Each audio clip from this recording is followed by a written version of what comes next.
All right, I now declare this meeting of the City Council to order.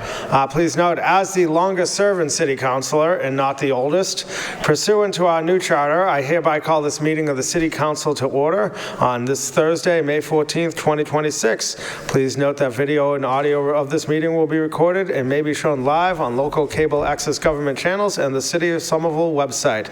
I am pursuant to Rule 32. Let it be known that the City Council salutes the flag of the United States of America, and let us recall our oath to uphold the Constitution and the laws of the Commonwealth to the best of our abilities and understanding. Madam Clerk, please call the roll. This is roll call. Councillor Ewan-Campen? Here. Councillor Link? Here. Councillor Scott? Here. Councillor Klingon? Present. Councillor Strezzo? Present. Councillor Said? Councillor Said? Here. Councillor Wheeler? Here. Councillor Hart? Councillor McGough? Oh. Yeah, whoop. Yep, sorry, that's my own edit. Councillor Imba and Councillor Davis. With 8 councillors present, we have quorum. All right, roll call has been taken by the clerk. Please note that Councillor Hart has entered the building. In order to have a presiding officer for the remainder of this meeting, the first item of business this evening will be the election of a president pro tempore to the City Council. The floor is open for nominations. I nominate Matthew McLaughlin for president pro tem. Thank you. Councillor Ewan-Campen nominates Councillor McLaughlin. Is there a second? Second. Or a second option? I move to close nominations. Close the nominations. Seeing no further nominations, it is now closed. Will the clerk please call the roll? It's roll call on the nomination. Councillor Ewan-Campen? Councillor McLaughlin. Councillor Link? Councillor McLaughlin. Councillor Scott? Councillor McLaughlin. Councillor Klingon? Councillor McLaughlin. Councillor Strezzo? Councillor McLaughlin. Councillor Said? Councillor McLaughlin. Councillor Wheeler? Councillor McLaughlin. Councillor Hart? Councillor McLaughlin. Councillor McLaughlin. Councillor McLaughlin. Thank you. You'll never get rid of me now.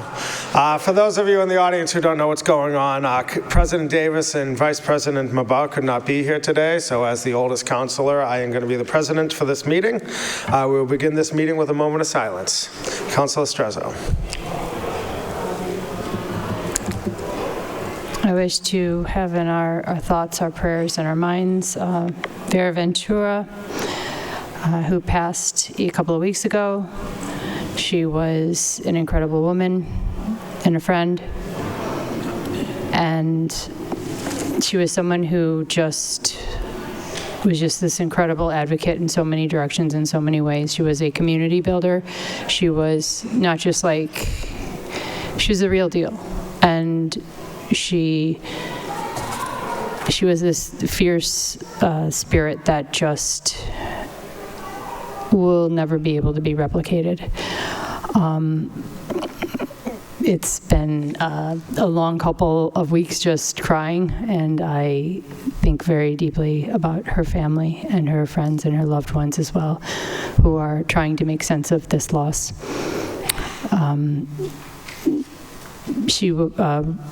For me personally, what I witnessed her as a woman who reminded women of their power. She reminded others of the universal spark in all of us, including me. And to me, personally, pausing and meditating with her changed the energy of my weeks and months. She never stopped presenting ideas, never. She was uncompromising in her vision, which is exactly what you need to be when you want your dreams to happen. But we are human forms born of matter, energy, and spirit, and she was a force that will always be a force, whether in physical form or spirit form. I'm grateful that her babies were gifted to see that firsthand, that spirit, her determination, her dedication. Although I know it wasn't easy. And biology is tricky, though. Her physical form, her body had other plans.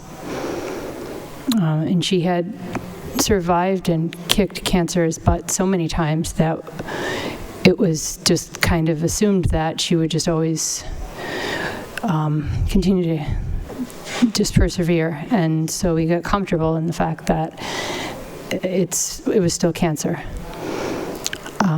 She was always busy. She was a teacher, a media teacher, even in one of her, 4th rounds of cancer, teaching at the high school. She was incredible.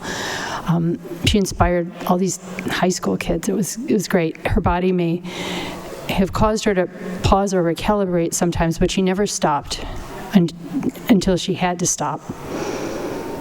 But she's gone in her physical body now in this lifetime. Her essence, her spirit, her reminders for balancing and centering oneself will live on. I know she'll still be around. Those who knew her will know that. But for now, we just grieve. May her memory be for a blessing. Misha Berach, but her memory is a blessing. And she will continue blessing others in her memory and the legacy she left behind. Councilor Clingan would like to sign on. Councilor Hart, sign on as well. The whole council would like to sign on. Any further moments of silence, Councilor Clingan? Mr. President, I'd like to ask that we keep Doris Powinski Landry in our thoughts and prayers this evening, and her family. Doris was born in Canada. She's the daughter of the late Willie and the late Francois Cormier. Doris came to America from Canada at age 16 and became a U.S. citizen at the age of 24. She was a homemaker and worked doing daycare to be able to stay home and raise her family. If you recognize the last name, it's because multiple members of her family are on the fire department. She is survived by her 3 sons, Joseph Powinski and wife Francina Bilrica, James Powinski and his wife Peggy of Somerville, Michael Powinski and his wife Linda of Medford, son-in-laws Thomas Evans, sister-in-law Therese Cormier. She had 12 grandchildren. She was predeceased by her daughter, Deborah Evans, her first husband, Ernest Joseph Powinski, and her second husband, Leonard Landry. Her 6 sisters, Olivia, Yvonne, Rita, Bernadette, Darilla, and Aldina, 4 brothers, Leo, Edward, Armand, and Francis, as well as many cherished brothers and sister-in-laws. And as I said, I think Jimmy is retired. We all know him from the fire department, and then his son is also in the fire department, and well-known family in the community, and I just ask that we keep them in our thoughts and prayers this evening. And then, yeah, sorry again. I was just going to say I'd like to sign on as well. And then the second one is, it's not for a death, but I do want to keep the Felix family in our thoughts and prayers this evening. Mr. Felix is the father of 8 children. He lives in Ward 4. I'm sure many people might know a family member. I know my daughter went to school with his youngest son. And I know one of his daughters went through teen empowerment. Actually, I spoke to her through text recently, and she just said that she appreciated it and that her dad was recovering. We thank God he is alert, awake, and talking. We're doing our best we can with this experience as it impacted our family, and I did hear from the news outlet that he was released from the hospital. And this is, this tragic occurrence that happened the other day, where you had this gentleman just doing his job, working, for the ride. He's a local 25 member. He drives for the MBTA's The Ride. He was shot while just carrying out his duties, and then drove himself to the hospital. This is an amazing person who has raised a lovely family in our city, and I want to keep him in our thoughts and prayer this evening. Thank you, Mr. President. Councilor Ewan Cameron. Thank you, Mr. President. I would like a moment of silence as well for Steve McCluskey. Steve McCluskey was 40 years old when he died in March, but many of us became aware of this only this week because the news media reported that he died after becoming stuck at the bottom of an escalator at the Davis Square train station. Truly devastating, unthinkable circumstances. Mr. McCluskey was the father of 2. Carpenter, ran a home improvement business, beloved by his family, his community, and it's particularly difficult because, as many of us have now seen from the footage that was reported, this happened very early in the morning, 5 in the morning, But many people walked by as this man was stuck in the escalator. It took 18 minutes before anyone called 911. The elevator wasn't stopped for 22 minutes. It's hard to imagine how this could have happened. You can watch people pass by. This is what psychologists refer to as the bystander effect, where people assume that someone else is going to help, and in the end, it was too late before someone finally did. It's completely devastating, obviously, for the family, and I also just want to ask us to use this as a reminder of how important it is to step up in situations like this, to look out for one another. And so please keep the McCluskey family in our thoughts tonight. Are there any further moments of silence? If not, those who are able, please rise for a moment of silence.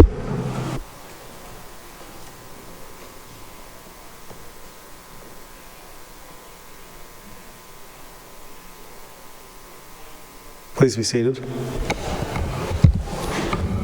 All right, Madam Clerk, next item. Agenda item 1.3, approval of the minutes of the regular meeting of March 26, 2026. Seeing no discussion, this item is approved. Agenda item 1.4, approval of the minutes of the special meeting of April 14th, 2026. Seeing no discussion, this item is approved. Agenda item 1.5, approval of the minutes of the regular meeting of April 9th, 2026. Seeing no discussion, this item is approved. Agenda item 2.1, a citation by Councillor McLaughlin commending Lillian Bartolucci on the auspicious occasion of her 100th birthday. I look forward to presenting this to the family, and this item is approved. Agenda item 2.2, a citation by Councillor Ewan Campen commending the Salvation Army for their dedicated commitment and generosity in supporting the city. Councillor Ewan Campen. Thank you, Mr. President. The Salvation Army has provided an immense amount of support to the city, and in particular, this citation is to recognize their support over the previous winter at the warming center, where the Salvation Army provided really, really important support during the extended hours when there was excess snowfall and many other times over the last 2 years, and in addition, on several occasions, assisting people who were displaced by fire. So I would like to welcome the Office of Emergency Management Deputy Director, Lauren Mahoney, to say a few words and introduce the recipients.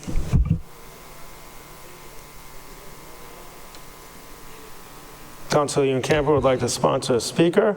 I'm trying to keep this on. It's a live mic? Okay, good. Thank you, Councillor. Through you, Mr. President.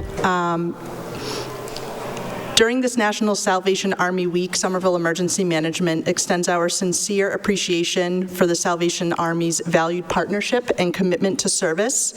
Many thanks to you and your team for your unwavering dedication and willingness to answer the call, usually my call and a short notice call, and step up even more beyond the occasions mentioned by Councillor Ewan Campen this evening, but to support all residents here in Somerville. The Salvation Army's support continues to make a meaningful difference, and we are so grateful for your partnership.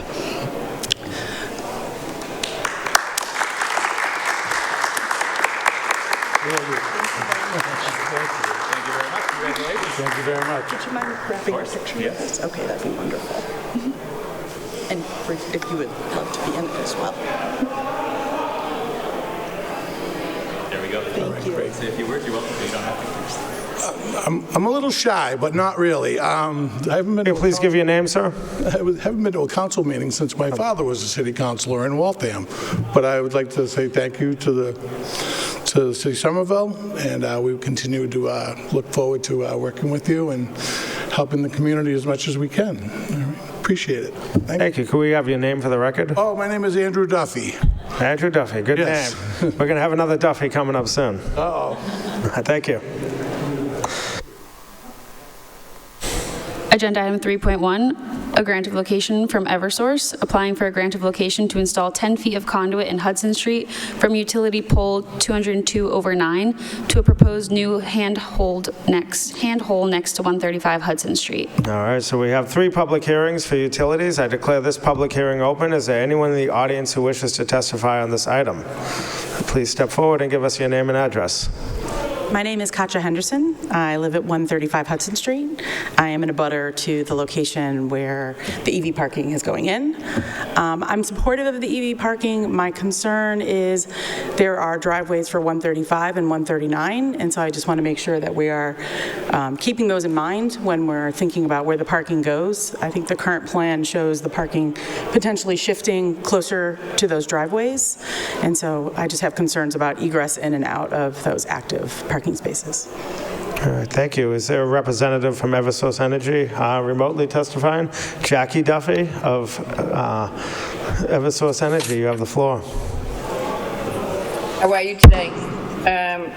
We'd like to install approximately 10 feet of conduit on Hudson Street to provide electric service to the city of Somerville EV charging stations. All right, thank I you. don't see that we are near 135. I think that was a misprint.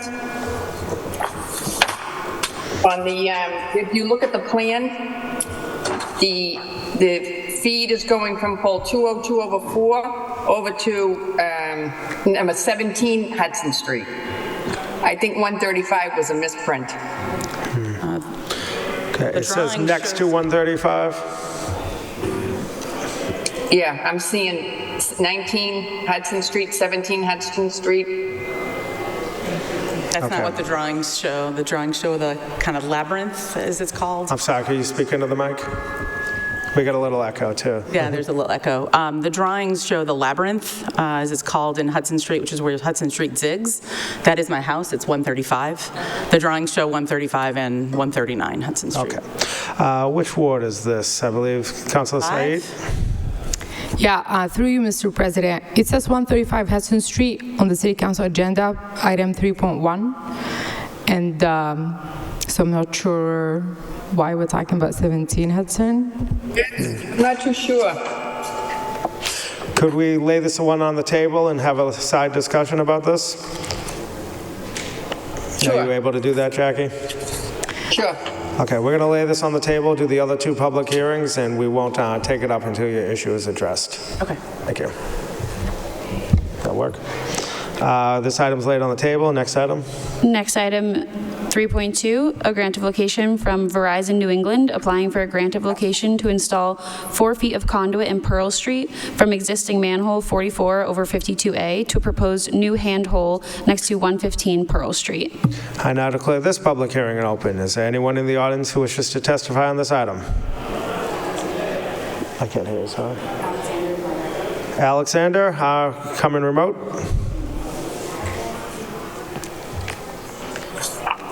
Yes, good evening. Name is Alexander, last name Marrero, M-A-R-R-E-R-O. I'll be representing Verizon on this petition.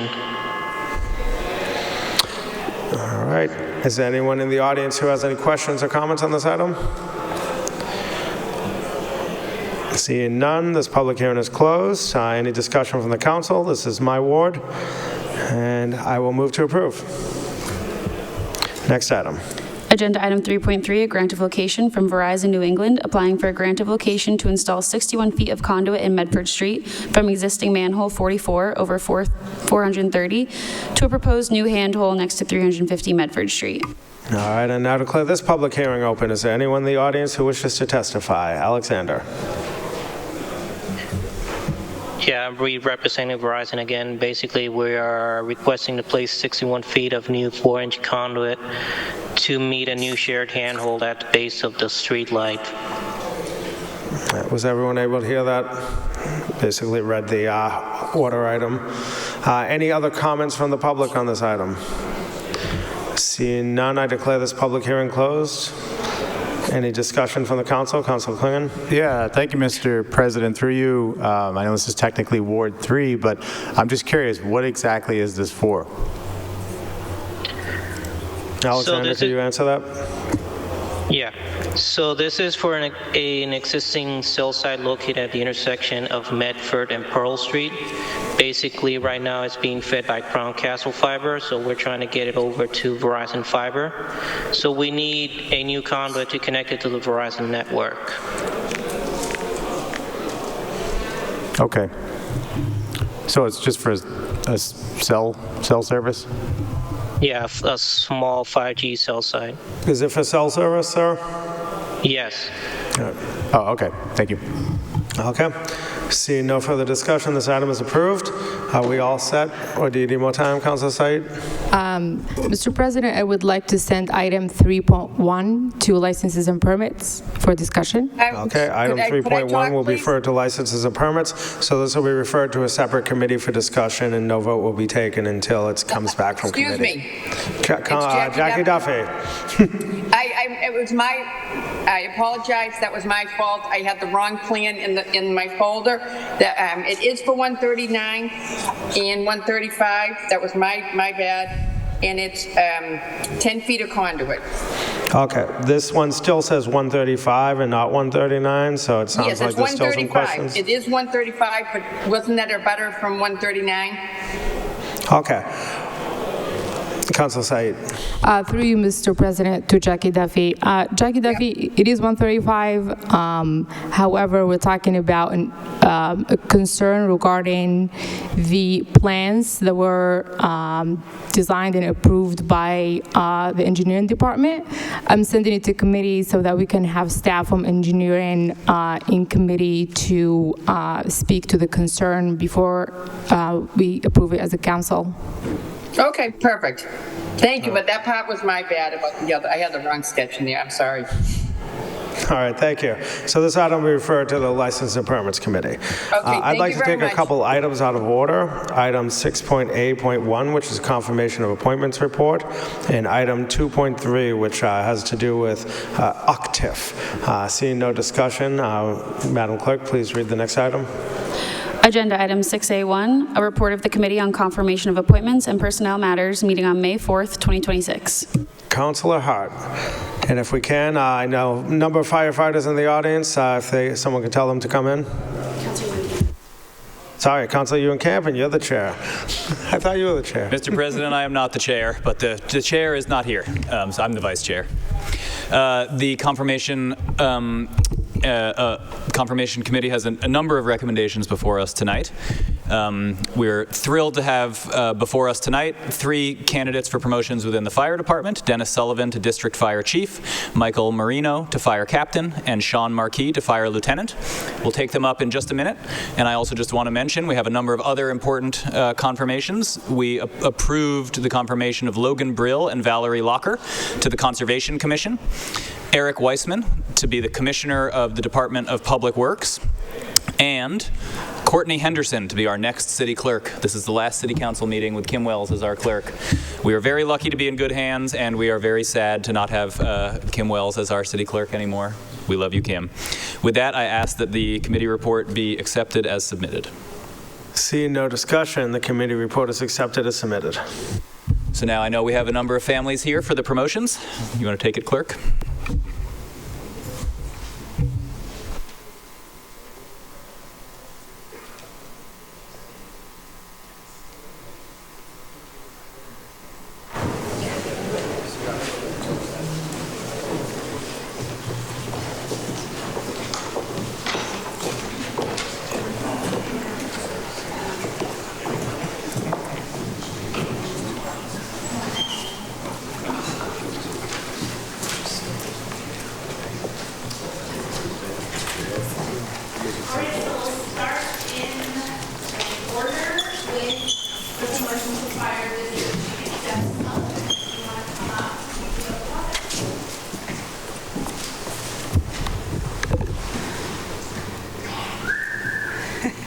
And if there are folks who want to take pictures, please make yourselves at home. Come right up. Come wherever you need to.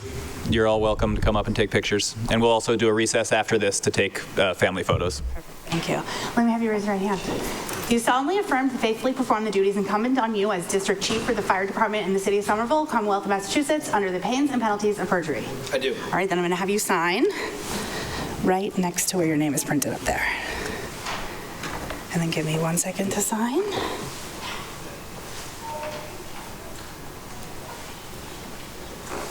Congratulations.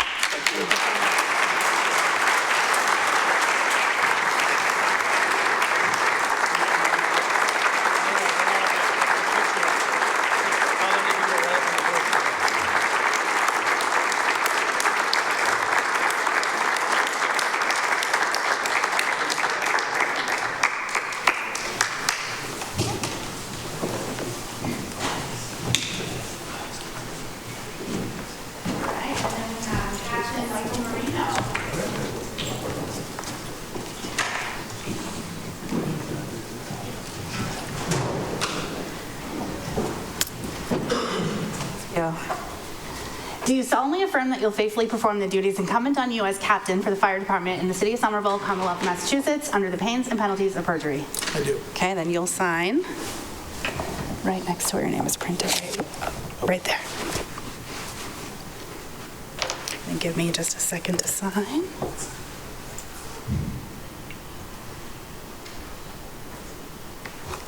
Congratulations.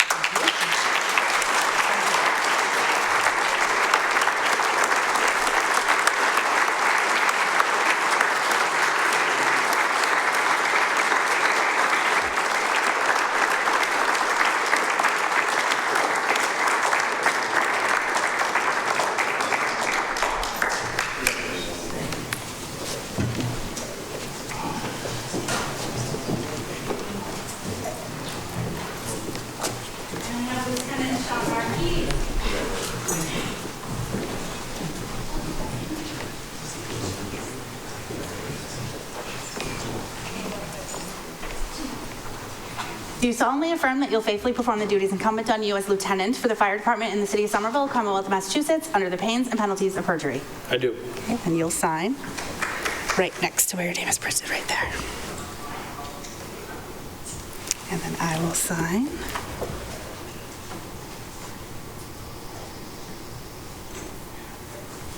Congratulations.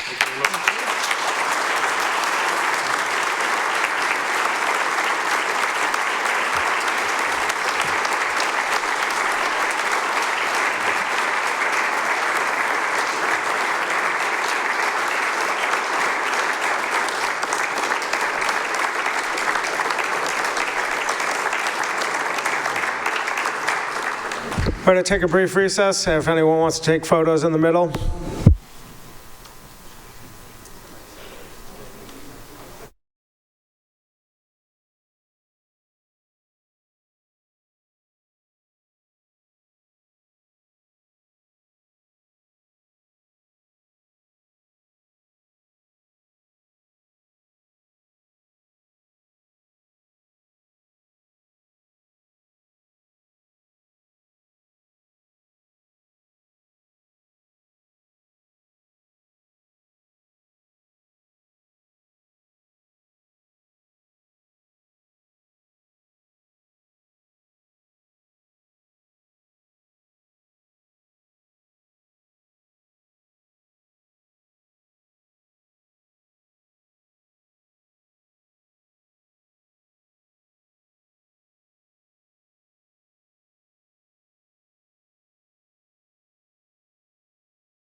right, I call this meeting back to order. Seeing that we have a quorum, Madam Clerk, please read the next item.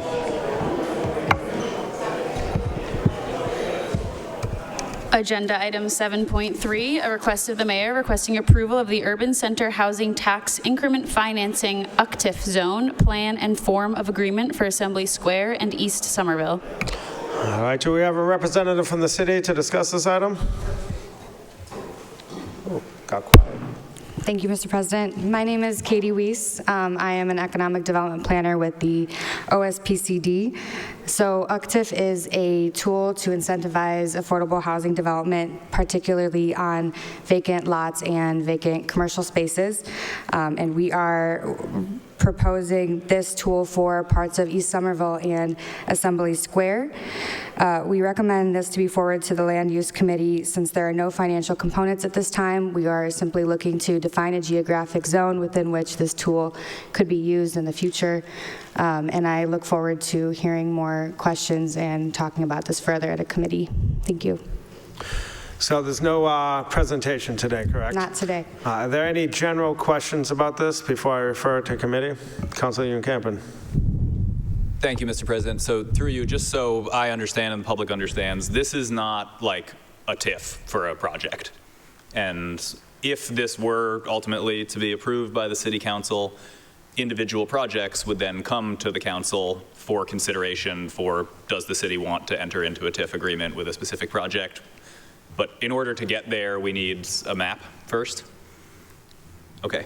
And second question through you, most things that go into land use are zoning amendments. Most things that have to do with TIFs go to Finance Committee. Can you just explain why we think land use is appropriate? Sure, through you, Mr. President. There are no financial components, as you, Councilor, noted, to this specific item at this time. It is only to define a geographic area of the city where we could potentially in the future look at financial agreements, but at this point there are no specific projects that we would be passing as part of this item. Okay. Councilor Scott. Thank you, Mr. President. Mr. President Pro Tem. Seeing as how I'm not on land use, I just want to be crystal clear. So this is creating an area within which projects would be eligible to apply for an UCTIF. We have entered into several UCTIF agreements on previous projects. Would it be correct to assume that there was a special UCTIF zone created for each one of those that was just kind of bundled in as part of the process for approving the UCTIF, for example, the Broadway project? Thank you. Yes, through you, Mr. President. The 299 Broadway project was the UCTIF that was previously utilized in Somerville, and that zone was, the entire zone was basically the entire project. The purpose of this tool through the Commonwealth Executive Office of Housing and Livable Communities is to define a broader zone within which small, projects within that can be passed, but it's intended to create a larger zone within which that tool can be applied. Right. So thank you for that, Mr. President. Through you, this is basically saying that the city is open to negotiate on tax relief for major projects that might be pursued within a given geographical area. So I appreciate it. I look forward to listening to the conversation in land use, but I can appreciate that the city is looking to find ways to encourage more major housing construction in the area. Thank you. Any further discussion? Yes. Oh, Councilor Strezzo. Through you to Director Katie Weiss. Economic Development Planner Weiss. Development Plan, pardon me. Thank you. Thank you for being here tonight. So we're clear that the city then negotiates project by project how many, if any, affordable housing units could be per building, meaning project by project. Thank you, Mr. President. Through you, Mr. President, to Councilor Strezzo.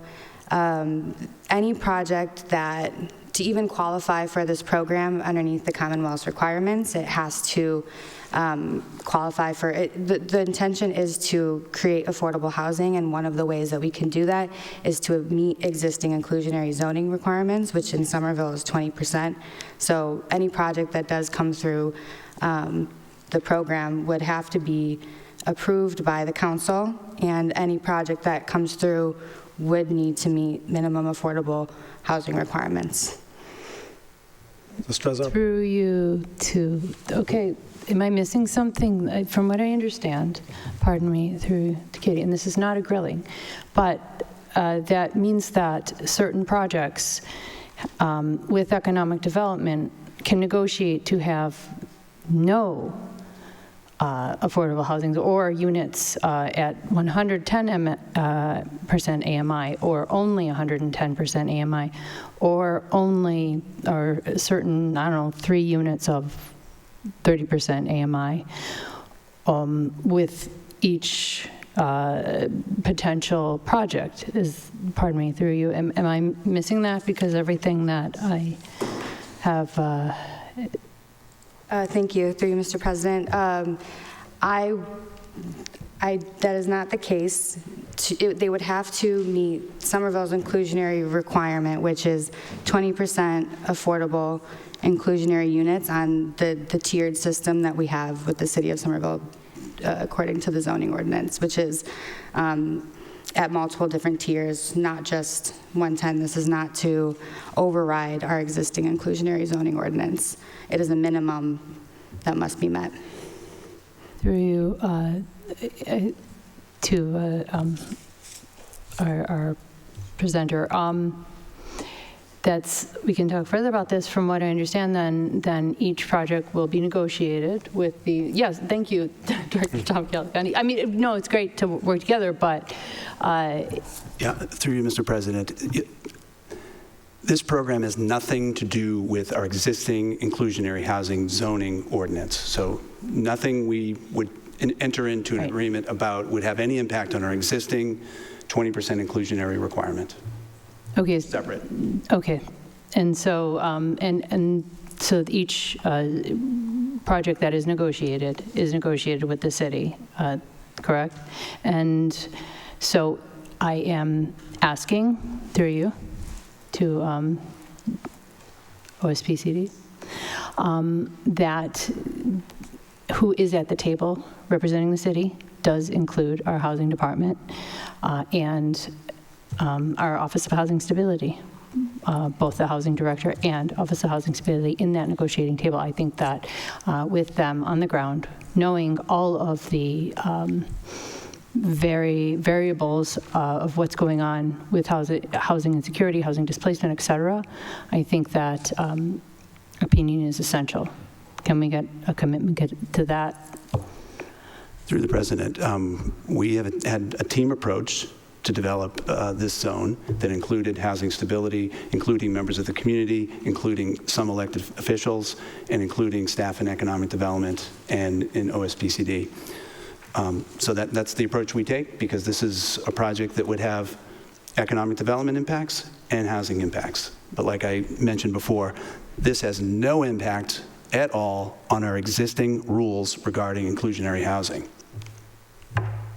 Okay, and so when we get deeper into this, I'm sorry, through you to Director, when we get deeper into this, very much want to make clear that I want those 2 departments in addition, please. I don't want to say you want, but I am requesting that those 2 departments their voices are brought forward with this, because that does have impacts, or I'm sorry, they know the short-term impacts of what's going on with housing as well. Where are you looking to utilize this tool? On vacant properties, vacant lots, yes, where there's no existing housing? Yes. I know. Thank you. If I could just add to this, as someone who has been a part of this conversation, and not speaking for or against the item, but as I understand it, the OCTIF is to ensure that housing gets built with the 20% inclusionary rate, as opposed to the opposite option, which would be to allow housing without an inclusionary rate. Would you say that's correct, Director? Okay. That is correct. And I want to be clear, too, so you anticipate no discussion on percentages or numbers or any money if this was referred to the Land Use Committee? That is correct. Okay. President Davis did previously want this to, yes. I'm sorry. That is the minimum. We are definitely open to having discussions and incentivizing using this tool to maybe reach deeper levels of affordability beyond what our existing inclusionary housing ordinance requires. So to be very precise, yes, we're looking to go a little bit deeper. That's the mayor's intention, to go a little bit deeper than our existing framework. So the intention is to go higher, not lower? Yes. Okay. More affordability. So I want to be clear. So Councilor Davis did previously wanted this to be referred to the Finance Committee. I want to be very clear that no math, no numbers, no money is going to be discussed in legislative in land use. Otherwise, I would agree that it should be referred to the Finance Committee. Mr. President, that is true. There's one extra piece that I neglected, that I forgot, and that the Land Use Committee is set up to do public hearings, and we need to have a public hearing in order to create this district. Does that work for you, Chair Ewan-Campbell? Okay, any further discussion? Councilor Wheeler. Thank you, Mr. President. Just a few quick notes. One thing is that even though the Finance Committee did not decide on an item related to this, we did have the honor of having a presentation by Planner Weiss and others about the OCTIF, which I think was very helpful. That doesn't mean that we couldn't handle having more hearings or something, but from my perspective, I am perfectly fine with this going to land use. I had been wanting to make the point that Director Galligani just did, that it's not just that the OCTIF does not interfere with the 20% inclusionary requirement, which it does not. That remains in place.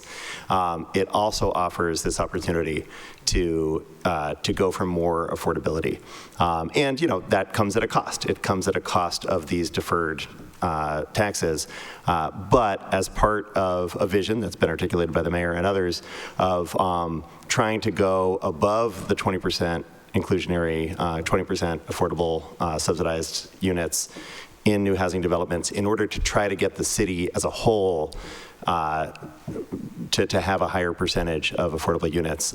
This is a really important tool if that's a goal that we're serious about.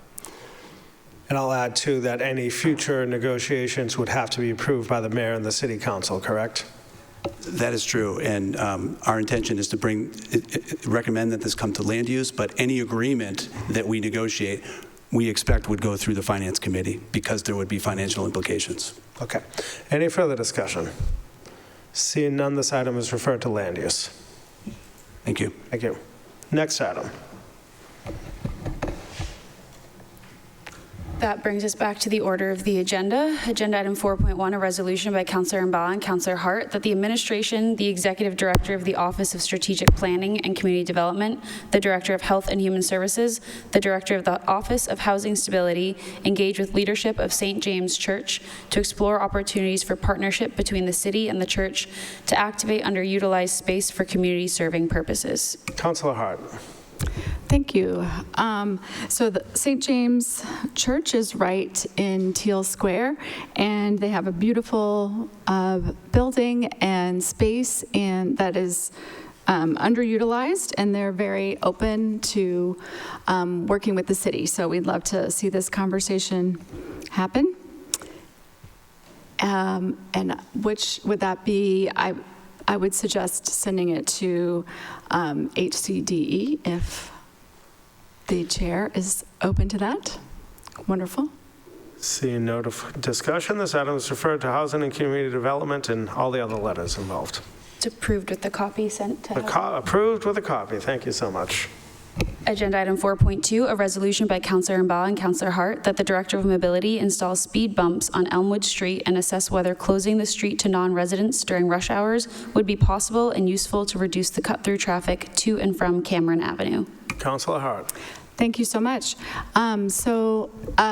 Since we've gotten the speed reduction on Cameron Avenue, unfortunately, many drivers try to avoid Cameron by going through to Elmwood, which is a narrow two-way street with increasing amount of potholes and dangerous conditions, and especially with speeding drivers. So Councilor Mabon, I would just like some attention given to assessing what can be done on Elmwood to make the street safer and cut down on the cut-through traffic.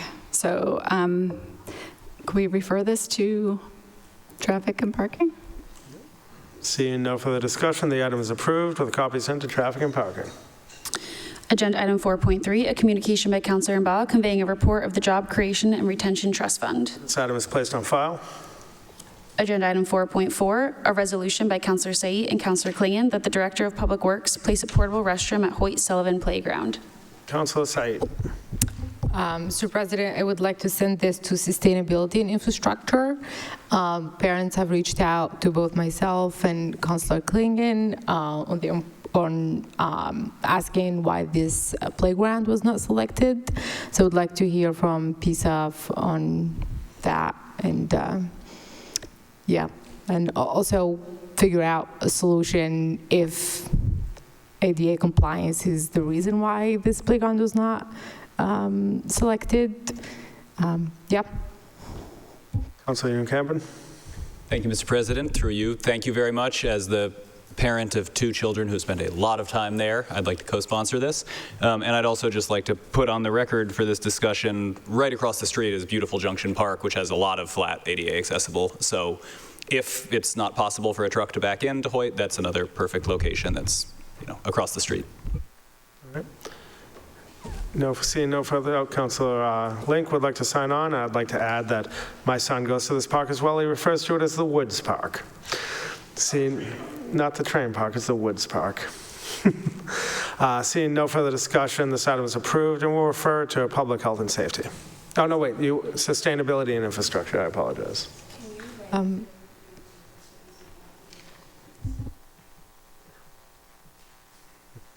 Next item. Agenda item 4.5, a resolution by Councilor Said. I'm sorry, point of order. Sorry, Councilor Wheeler. I'm not sure at what point to interject. I wanted to just ask about item 4.3, the report of the Job Creation and Retention Trust Fund. I understand that Councilor Mbah's not here. I was looking forward to hearing that, and there isn't an item attached, I believe, in Legistar.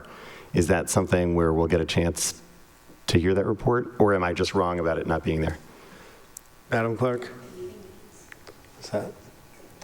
Yeah, there are meeting minutes available. Okay, thank you. All right, thank you. Councilor Klingon. Mr. President, those are also video recorded as well. Okay, there we go. Thank you. Everybody ready? Next item. Next item, please. Agenda item 4.5, a resolution by Councilor Said that the Director of Mobility install a speed bump on Vernon Street. Councilor Said. Mr. President, I would like to send this to Traffic and Parking. This item is approved. Copy sent to Traffic and Parking. Agenda item 4.6, a resolution by Councilor Strezzo that the Americans with Disabilities Act coordinator submit a written report to this City Council regarding the timeline for ADA web content accessibility guidelines, 2.1 under Title II, and the plan for its completion. And can you please read 4.7 as well, and then additionally, other ADA agenda item? 4.17? Yes. Is that right? Please read item 4.7 and 4.17. Together is fine. Agenda item 4.7, a resolution by Councilor Strezzo that the administration submit a written report to this council regarding the timeline and process for staffing the ADA coordinator role and update this council on the plan to process ADA complaints and accessibility coordination when this position is vacant.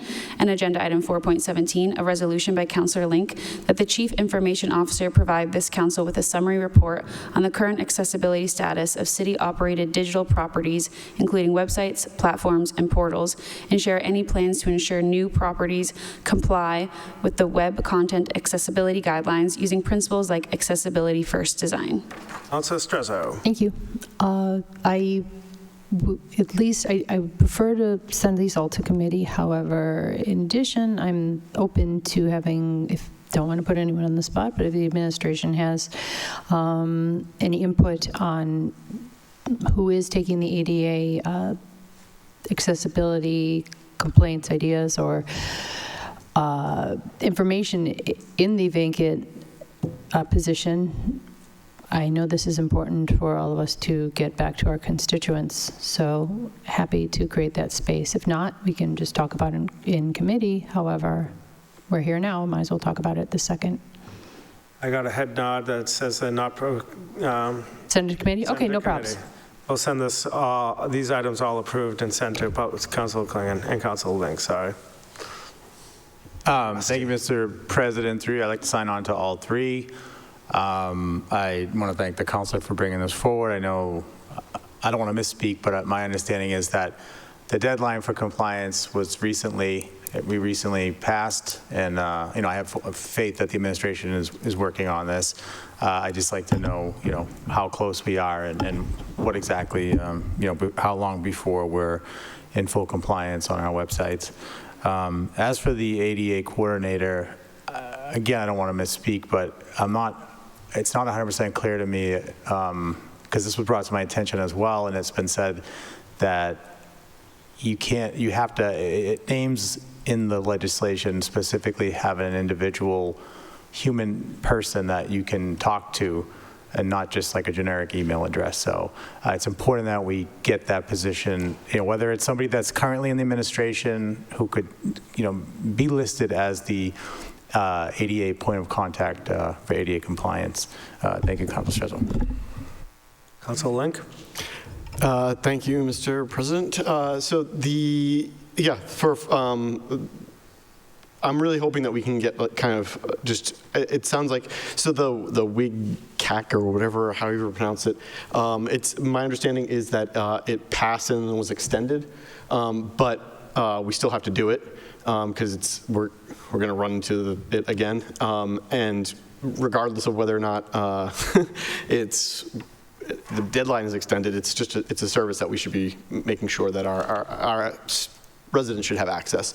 I spent a little time kind of poking around different websites, that are city council, or not city councils, city properties, and some of them failed pretty miserably, honestly. So I definitely want to see what the plan is, and I want to make sure, more importantly, things happen, people rush to get stuff out, it happens, but we need a plan to make sure that going forward, we're always stepping in there with the right foot, and not kind of working backwards and trying to fix the cart as it's rolling down the hill. Thank you. And Councilor Wheeler. Thank you, Chair. I am aware that there is an ADA task force that the city has that has been working on a digital transition plan. I just am eager in committee to hear about the status of that from the administration. Councilor Strezzo. The task force has commenced it's kaput. It's finished for the time. It's done. I was on that. I was one of the members. Sounds like a Councilor Wheeler. Thank you to my colleague through the president. The other comment I wanted to make was I've done some work in the past in my career on web accessibility, and I just want to encourage us to keep in mind, like with any set of rules, the web content accessibility guidelines are a combination of wonderful, total common sense needs that we should absolutely, no question, do to the letter, and some formulas that are mathematical and approximate some needs, but not perfectly. And in some cases, there have been claims by some people in the disability community that some of the WCAG guidelines, when followed to the letter, can make accessibility worse. Now, I'm not saying most of them do, but there are some in there. I just want to make sure, as with any tool that we use, any set of rules that we use, that we are keeping in mind that the ultimate goal here is accessibility, and we're using all of these tools in service of accessibility, not as a substitute for it. Thank you. Seeing no further discussion, we'll have a lively discussion in public health and safety. These items are approved and referred to public health and safety. Agenda item 4.8, a resolution by Councillor Ewan-Campen and Councillor Wheeler supporting the governor's executive order facilitating safe and affordable single-stair multifamily residential buildings. Councillor Ewan-Campen. Thank you, Mr. President. This is a resolution about single-stair buildings, which sounds like an incredibly boring topic, but is actually incredibly exciting. So I want to explain why. We are in an affordable housing crisis, and we need to protect tenants from displacement, and we also need to build a lot more housing. And the housing that needs to get built really needs to happen across the region, obviously not just in Somerville. The state estimates that we need 220,000 new homes statewide in the next 10 years. Up to 180,000 of those have to be in the greater Boston area. These are minimums. Obviously, this is not just Somerville. This is a really regional issue. There are a lot of things that make it difficult to build new housing, particularly what we refer to as the missing middle housing, modest-sized apartment buildings, things, you think of 5, 10, 15 apartments. Zoning is obviously a key part of this, as are tariffs and interest rates, but there are many other challenges too. So earlier this year, Governor Healy signed an executive order looking at one particular aspect of this issue, which is called single-stair buildings. Currently, the building code in Massachusetts requires 2 staircases for basically all buildings above 3 stories. And this requirement makes it particularly hard to build these missing middle apartment buildings, especially on smaller lots. Think of 9 to 20 unit apartment buildings. The geometry really doesn't work on smaller units if you're required to have 2 large staircases. There was a recent study from a group called Boston Indicators. It was actually authored by a member of our planning board, Luke Schuster, which concluded, and this kind of blew my mind, this number, that single stair construction, if it was allowed, could unlock 110,000 new units in greater Boston alone. So this is really significant. In theory. But there's also concerns about this, and I really want to acknowledge these. The concern, of course, is fire safety. That's why there's a multi-stair requirement. And I know that many firefighters, including here in Somerville, are really concerned about the idea of single-stair buildings. I very much respect that. There is also a lot of evidence that this code was written before the invention of a lot of modern fire suppression technology that has made single-stair, some argue, just as safe. And on that side of the argument, we can see many countries in the world, and many states in our country have now legalized single-stair buildings. And there are studies showing that the safety is indistinguishable. But we, obviously, on the City Council are not in a position to make that call. So that's not what this resolution does. This resolution does not say, let's do single stairs. This supports the governor's executive order from earlier this year, which creates a technical advisory group to do that work, to analyze that data for real, rigorously, and then to provide recommendations to the building code. And I know that we can all agree that we should be following facts here. And so that's what this resolution is doing. It's supporting these efforts wherever they might lead. And I'm really looking forward to seeing whether this is something that can get traction in Massachusetts. I think it could make a real difference. And I also want to submit for the record a letter of support from a local architect named Sean Selby, who he couldn't be here tonight to speak, but I've shared this with the clerk, and it'll be attached to this agenda item, and that'll be attached for future reference. Thank you, Mr. President. Thank you. I saw Councilor Link wanted to sign on, Councilor Hart, Councilor Said, and Councilor Wheeler. Do you want to speak? Councilor Wheeler. Thank you, Mr. President, and with appreciation to my colleague from Ward 3. As my colleague, Councilor Ewan-Campen said, this resolution and the governor's executive order call for research and group process to explore this question. They don't and shouldn't have a pre-existing conclusion. As my colleague did, I want to recognize that some firefighter groups, including Somerville Firefighters Local 76, oppose single-stair design. This working group that's being formed, and this is very important to me and I believe to many others, is including the Fire Chief of Massachusetts or their designee, a representative of the Professional Firefighters of Massachusetts, a representative of the Fire Chiefs Association of Massachusetts, a practicing fire safety engineer, and a number of other members with fire protection expertise. So this is something that I feel confident is going to really be looked at from all angles. We have a declared housing emergency in this city, and clearly a housing emergency state in the greater Boston area. So everything that we can safely have that helps with that, we need. Thanks. Any further discussion? Seeing none, this item is approved. Do you want to refer to anyone, Councilor Uncampbell? Copy sent to the governor? There's copies sent to the delegation in the resolution. Thank you. Next item. Agenda item 4.9, a resolution by Councilor Ewan-Campen that the administration work with the Massachusetts Department of Transportation to ensure that extremely loud construction does not occur overnight. Councilor Ewan-Campen. Thank you, Mr. President. There was recently work done called test borings for the McGrath Highway for the eventual grounding of that. I heard from many residents who live on Highland Ave, where it meets the McGrath in that area, that it was incomprehensible how loud this work was. And it was in the middle of the night. And I reached out to the city, obviously, and the city said, the Mass DOT, they imposed this condition on us, and we will advocate, but they imposed these conditions. They don't want to block traffic. I understand. Construction that blocks traffic is very disruptive. No one wants to do that. You can't do this kind of work at night. It's unbelievable to me. I mean, they're clearly just taking advantage of the fact that we can't do anything about it.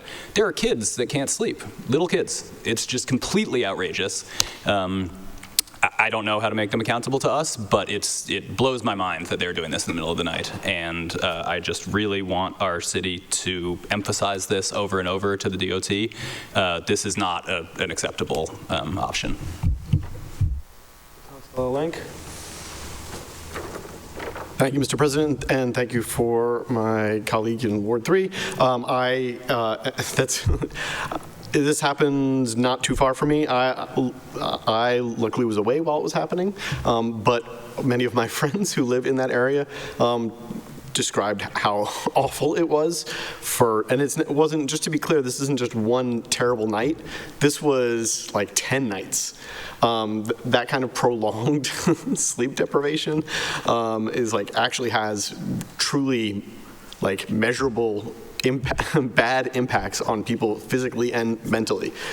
So I do think that while I'm sympathetic to the fact that it might make traffic bad for those 10 days, I am much less, I don't think that there was a proper balance, and I do believe that, it's supposedly this is for the work for the grounding of McGrath, which we've been told time and time again is to kind of heal wounds that were inflicted upon our residents, and it's ironic then that this new wound would be inflicted on residents.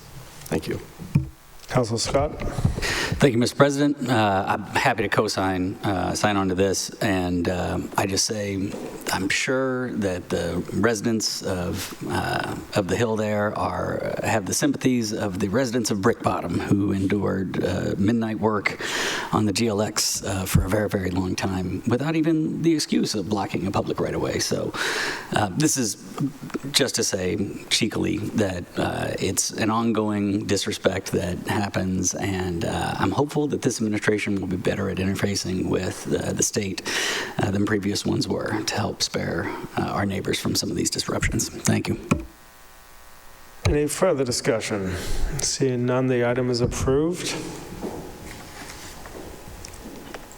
I'd like to make a motion to take item number 7.23 out of order, please.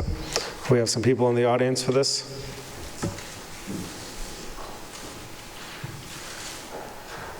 Madam Clerk, please read item 7.23.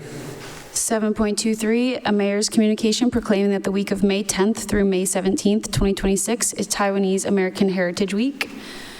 And the text of the language. Yes. whereas the United States has long been shaped and strengthened by immigrants who arrived here to build their lives, and whereas each brought part of their own heritage, which over time became part of our common heritage, and whereas more than 20,000 Taiwanese Americans have made it their homes in Massachusetts, including a vibrant community in Somerville, and whereas Taiwanese Americans have played pivotal roles in shaping the cultural and economic landscape in Massachusetts, achieving excellence in academia, science, medicine, and entrepreneurship, and whereas the Commonwealth of Massachusetts, as the pioneering state in the United States to legalize same-sex marriage, shares a profound connection with Taiwan, the first country in Asia to make such strides in the pursuit of equality and freedom.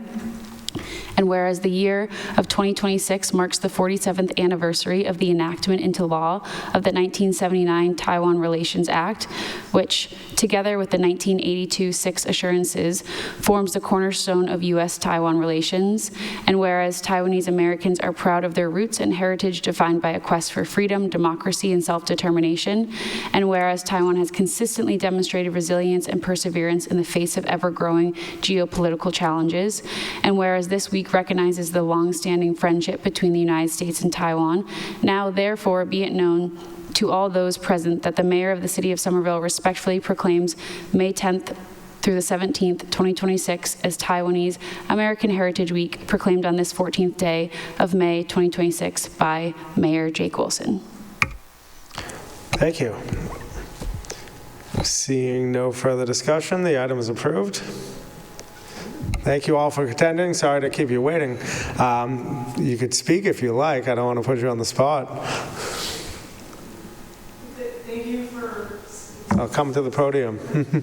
And please introduce yourself. I would like to sponsor a speaker.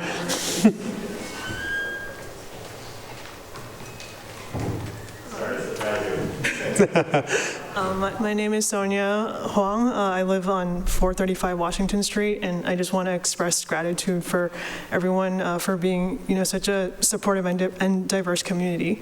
And I'm very proud to be a Taiwanese American living in Somerville. All right, thank you very much. Thank you for coming.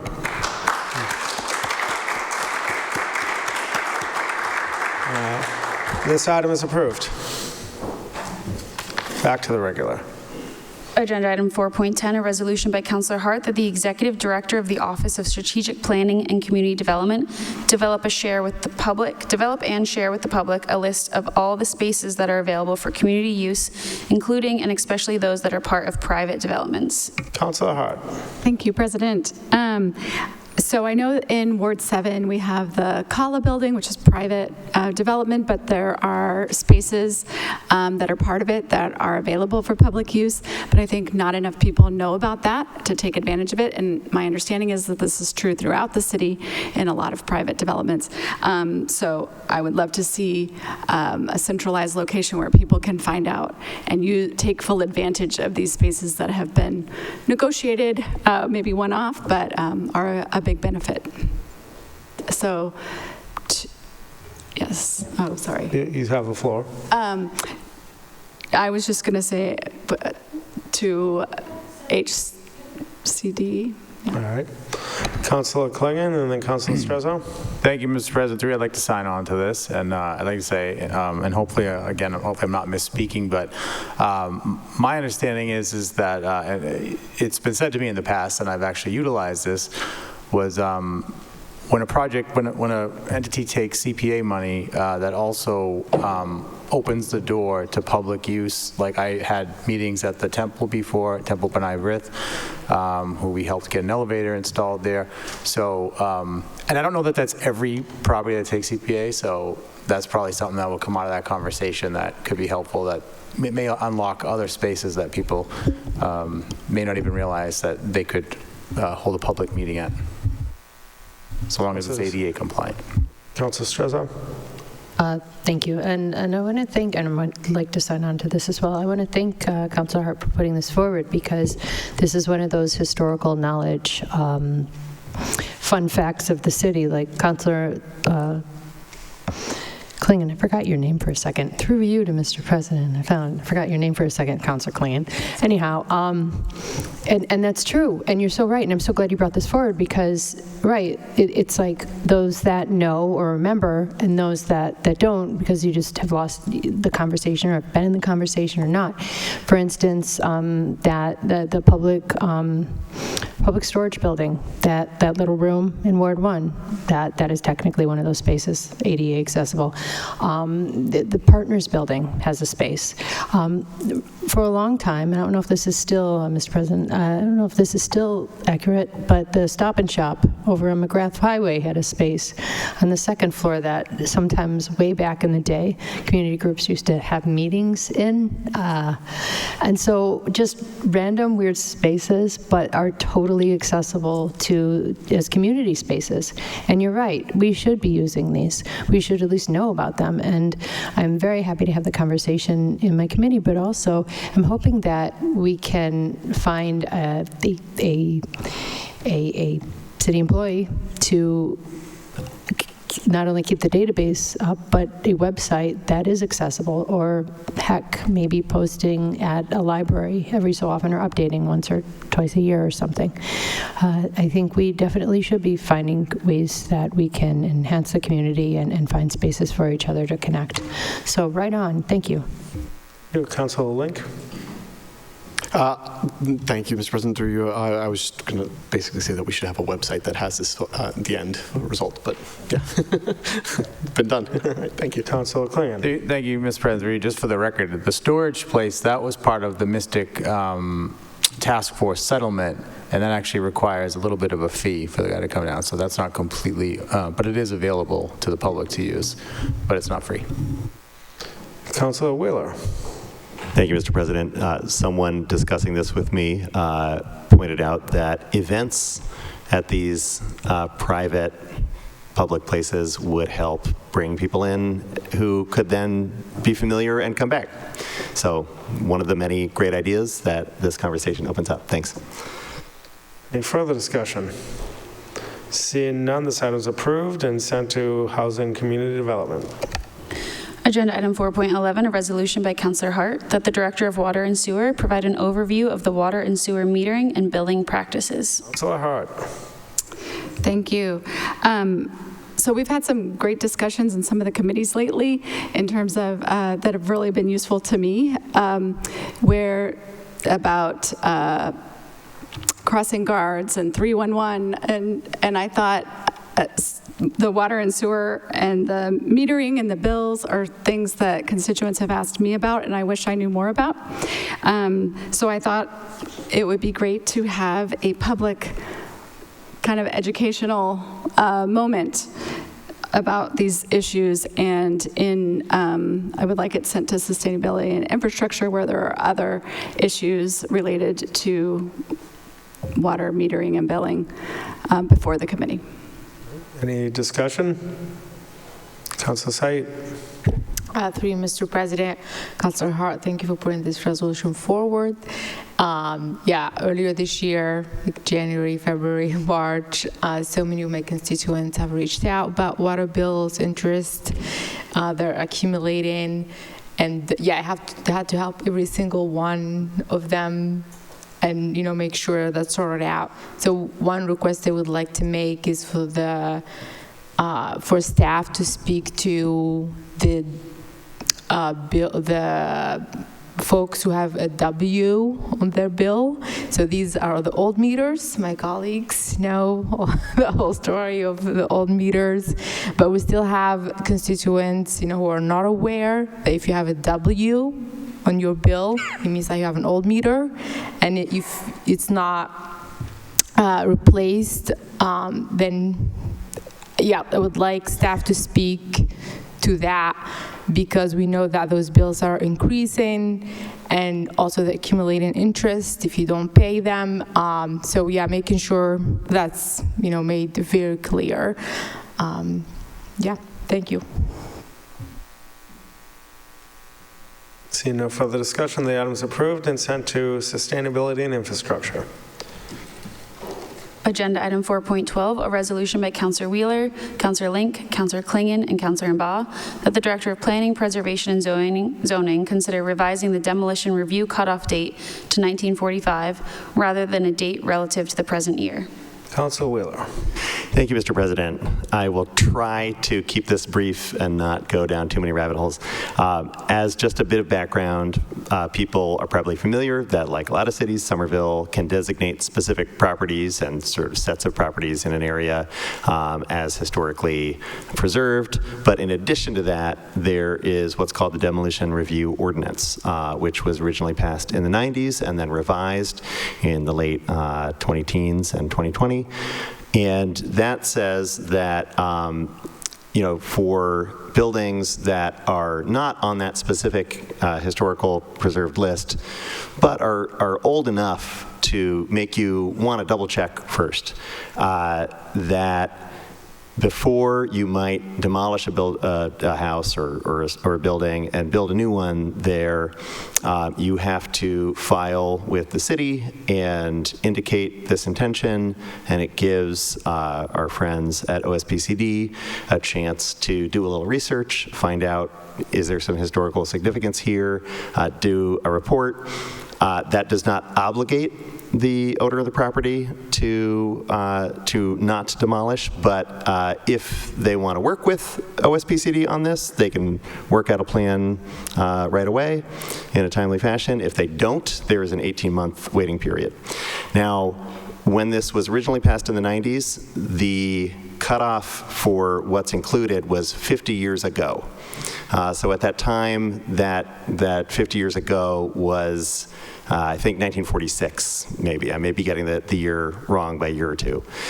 Then when the years went on, that 50-year window advanced and advanced and advanced and started going into the 1950s, meaning that more and more buildings in Somerville were covered by this, even though those buildings hadn't gained in historical significance.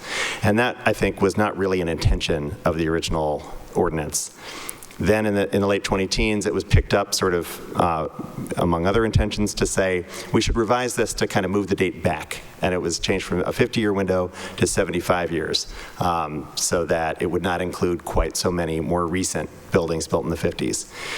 But now the same problem's happening. The year marches forward, and it seems to me that the original intention was to sort of pick a time roughly in that World War II era when there was not a lot of building, and to say, by default, we're not considering buildings built after that to be very likely to be historically significant. By default, at some point before then, they're more likely to be. So this is just an attempt suggesting to Planning, Preservation, and Zoning, who are currently doing some revision of how they approach historical preservation rules, in their process to consider, instead of having this 75-year window, just saying, you know what, we'll pick a date. For example, 1945, which is approximately what it was at the time that these ordinances were passed. Thank you. Councilor Scott. Thank you, Mr. President Pro Tem. Through you to my colleague at large, I appreciate you bringing this. The demo ordinance has been one of my favorite topics over the years, and not for nothing, the vast majority of the structures in Somerville were built prior to 1920 when the Somerville's first zoning code was built. So I appreciate this resolution. Obviously, I'd like to support it.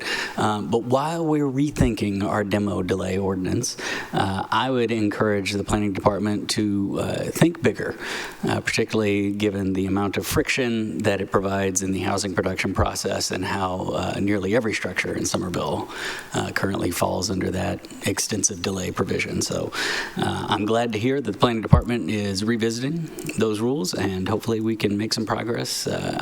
Perhaps we can collaborate on a further amendment. Thank you, sir. Any further discussion? Did you want this referred to committee or just approved? I would be happy to have this approved. It is a suggestion for consideration, not an ordinance. Very good. Seeing no discussion, the item is approved.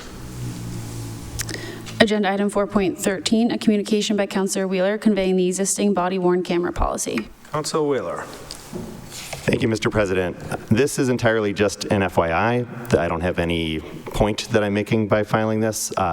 Quickly, as backstory, back as I understand it, in 2021, the mayoral administration did create an initial body-worn camera policy.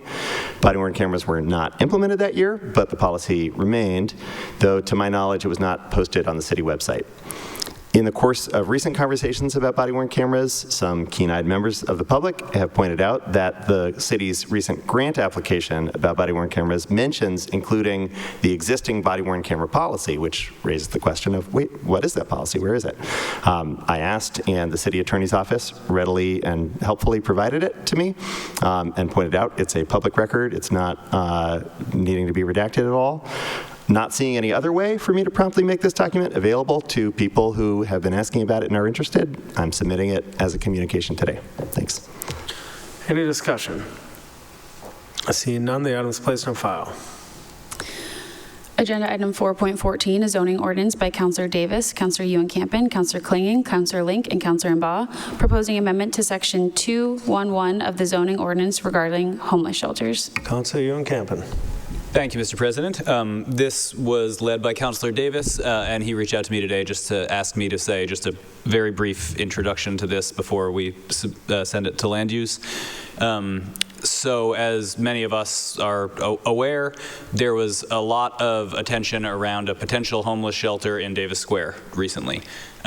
This amendment does not directly speak to that situation whatsoever. That situation is covered by what's called the Dover Amendment because it's happening in a church.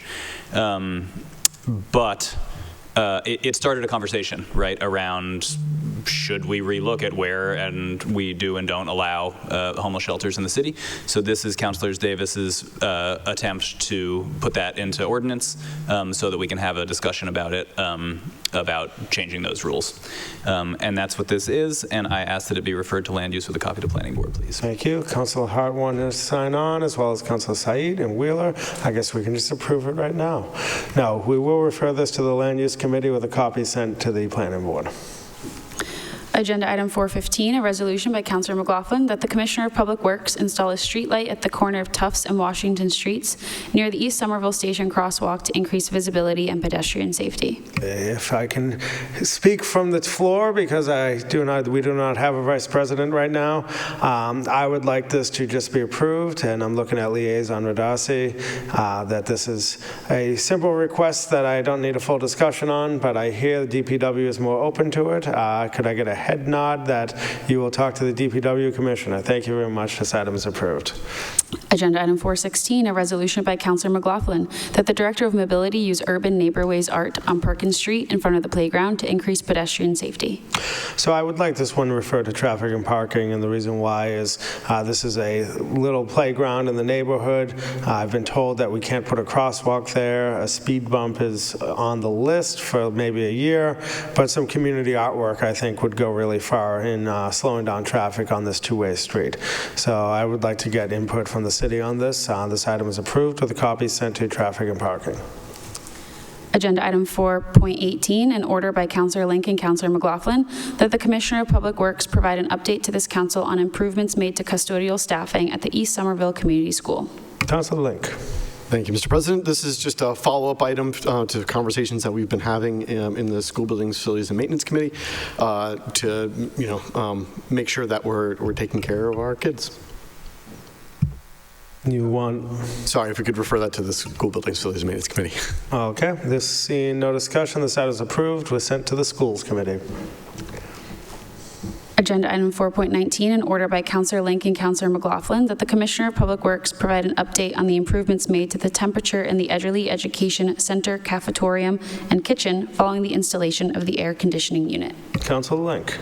School Buildings, Facilities, and Maintenance, please. This item is approved. Copy sent to School Building Maintenance. Agenda item 4.20, a resolution by Councillor Link and Councillor Ewan-Campen that the Director of Mobility evaluate the feasibility of implementing a raised intersection or crosswalk at the intersection of Columbus Avenue, Prospect Hill Parkway, and Stone Avenue and report findings to the City Council. Councillor Link. Thank you, Mr. President. So this one is near and dear to my heart because it's a place that I go regularly, but it's a place that my neighbors talk about regularly, where that there is a lot of different problems, one of which is that people people will regularly go the wrong way down a one-way street. The other problem is, of course, that people speed and don't stop at the stop sign. And it also happens to be the road that funnels everyone in my neighborhood to the Argenziano School. So it is a pretty major school route. So yeah, I would love to see some attention paid here at TAO to make this safer for the kids. All right. Would you like this referred to committee or? Yes, please. Traffic and parking. This item is approved. Copy sent to traffic and parking. Agenda item 4.21, a resolution by Councillor Link and Councillor Said that the Director of Public Space and Urban Forestry consider snow clearing requirements to maintain inclusive winter use when selecting turf materials for the new Kennedy School inclusive playground. Councillor Link. Thank you, Mr. President. So through you, this is we've heard from from various parties that the materials that we have at some of our schools cannot be maintained as they stand in the winter. So we should, when we're redoing this whole park right now, we should maybe be looking at how to make sure that we can maintain that through the winter, especially given the fact that it's meant to be a accessible playground. We want to make sure that all kids, regardless of their abilities, are able to use it throughout the year. So if we could send that to school buildings, facilities, and maintenance, please. All right. Seeing no discussion, the item is approved. Sent to school buildings. Agenda item 6B1, a report of the Committee on Land Use meeting on May 7th, 2026. Councillor Ewan Campen. Thank you, Mr. President. The Land Use Committee has 2 ordinances recommended for the full council tonight, but one of them we cannot act on because we do not have the recommendation from the Planning Board yet. So we're going to lay that one on the table, and I'll talk you through this. Just one moment, excuse me. So the first amendment is to the affordable housing overlay. Among other things, this will allow 100% affordable buildings to go to 8 stories from the current 7, and the reason for this is to accommodate mass timber, a new building construction technology that is very wonderful, and you should Google mass timber buildings. They're extremely beautiful. It also removes upper story step backs, so above the 3rd story, you no longer have to jut back because we are losing affordable units because of that. And they're maintained if you are directly abutting much smaller buildings, so like a neighborhood residence, for example. But in most of these, there's no longer upper story step backs. That was serious feedback that we were hearing from the affordable housing community. There are a few other relatively minor fixes. I'm excited to say that this was unanimously approved. I'm excited to have that before us for a vote tonight. And the second item, which was unanimously recommended after several amendments, has to do with dormers. So this was proposed by members of the public who worked with the planning department for well over a year. We also have many letters of support on tonight's agenda regarding this dormer amendment. But I just want to say it's not common that members of the public propose a zoning amendment that is ultimately recommended for approval because it's really hard to do zoning, and these folks really put in a lot of work with the planning staff and with the community. So basically, for folks who don't know, dormers, if you have a house with a slanted roof, dormers are like those things that give you a little bit extra room that kind of stick out of the slanted roof. Right now, in our current zoning, there is a lot of restriction on how dormers can be built, and in particular, they can only be 50% of the width of the house, and they're required to be basically covered in windows. And it's created a lot of hardships for people who want to build, more space for their kid or a family member or rent an apartment. And the applicants did a really compelling job of showing the challenges that these pose, and just to residents that are trying to get more livable space in their house. And they also did a great job showing across the city non-conforming examples that no one finds offensive. That just you couldn't build these, but no one has a problem with them. But the committee did make 3 changes to the public's proposal, and I just want to walk through these quickly. These all followed recommendations from planning staff. So the first change that we made is to require a 2-foot setback from the front of the house.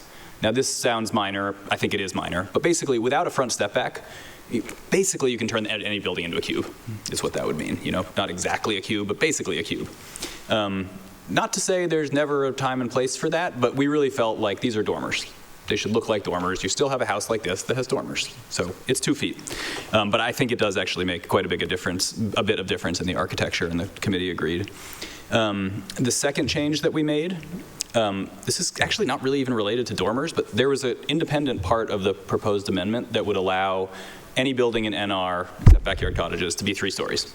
Just a flat cube, basically. The issue that we had with this was that, first of all, it moots everything we're doing with dormers. So like, we're changing, making it easier to build dormers, but then we're saying, forget all that, you can just do full 3 stories.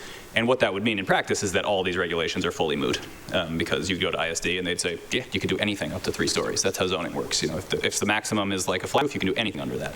So we felt like if we do, as a city, get rid of slanted roof houses as a building type in Somerville, okay, but we should take that up separately as a meaningful conversation, because kind of just slipping it into this dormer amendment did not seem like the appropriate way to have that conversation. And last, we removed these new dormer allowances from backyard cottages. So there's a separate conversation that's going to happen, in the coming months around backyard cottages, ADUs. We did not feel like this was the time to make them significantly bigger, which is what this amendment would have done. So we're going to have a separate conversation about ADUs in the future, and we removed that. So before I asked for the acceptance, in order to actually make those amendments, we had staff prepare those changes, and the Director of Planning has submitted item 10.2 on tonight's agenda, 260851. So I'd like to move to replace the dormer amendment with that item from Director Bartman. Discussion on the motion. The motion is approved. Excellent.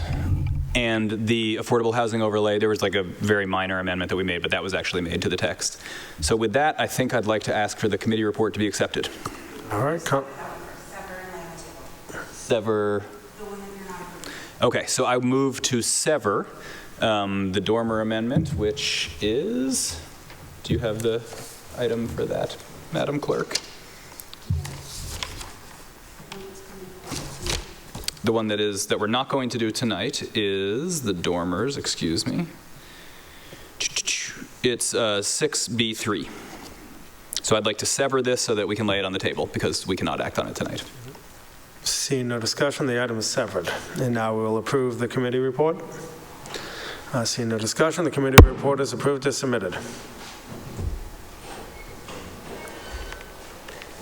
So that puts the ordinance before us, right?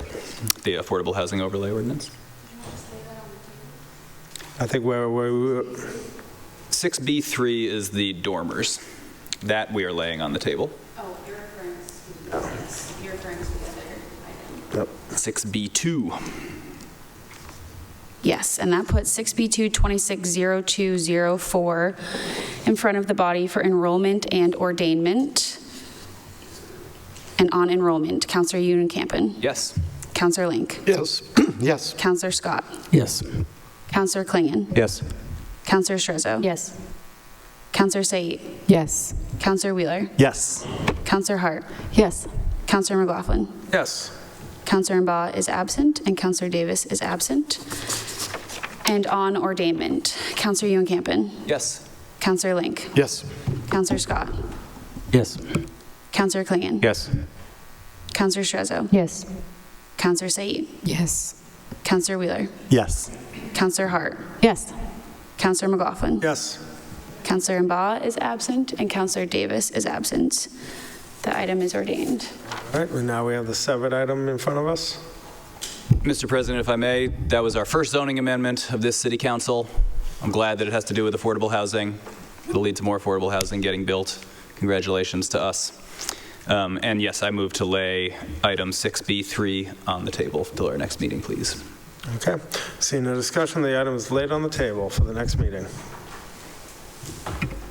Next item.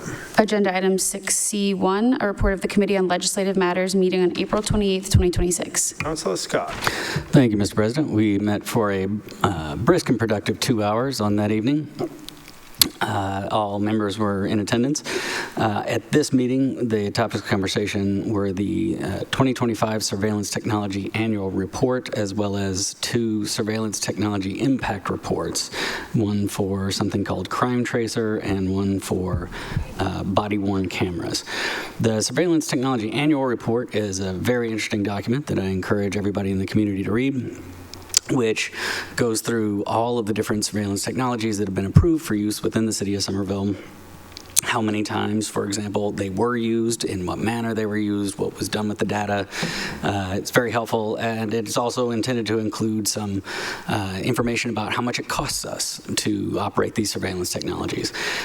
There was a lot of conversation there, and at the conclusion of that conversation, the committee had various amendments that we were requesting in terms of additional data that we felt should be included in that annual report. So that annual report was kept in committee. It is my anticipation that the administration will be submitting a new revised one, I believe, at our next meeting. Then for our surveillance technology impact reports, these are somewhat different. These are specific to any given technology that a city department wants to employ in the city, and the city council must approve that impact report before that technology is used. Now, in the case of our first submission here, which is for Crime Tracer, that's a database technology that was previously known as CopLink, and the city has been using that for well, longer than we've had this ordinance. So this is a, let's say, delayed compliance with the ordinance to have a surveillance technology impact report filed for it. And it is actually a stunningly large piece of surveillance software. So there was a lot of conversation around that. There were some questions made to update that and update the impact report. I believe a revised version has been submitted this evening, which will be referred to Legislative Matters for further discussion and potentially adoption at that point. Finally, there was a surveillance technology impact report for body-worn cameras. There was an extensive discussion there. My thanks to Derek Rice, who came and gave a presentation on body-worn camera policies, and in particular, an analysis of the one before us. There was no appetite from the committee to move forward on that evening, so that also remained in committee. It is my understanding, just as a further note, that the administration has not communicated an intention to provide an amended body-worn camera impact report.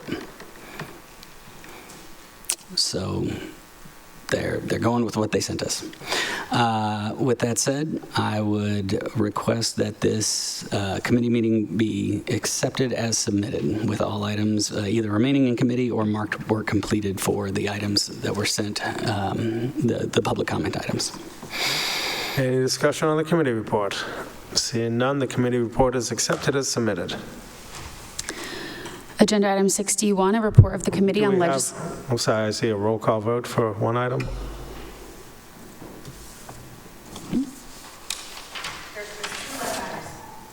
Next one. Oh, sorry, I'm reading the wrong legislative matters report. There we go. I got another one coming for you, sir. Agenda item 61, a report of the Committee on Legislative Matters meeting on May 5th, 2025. Council Scott.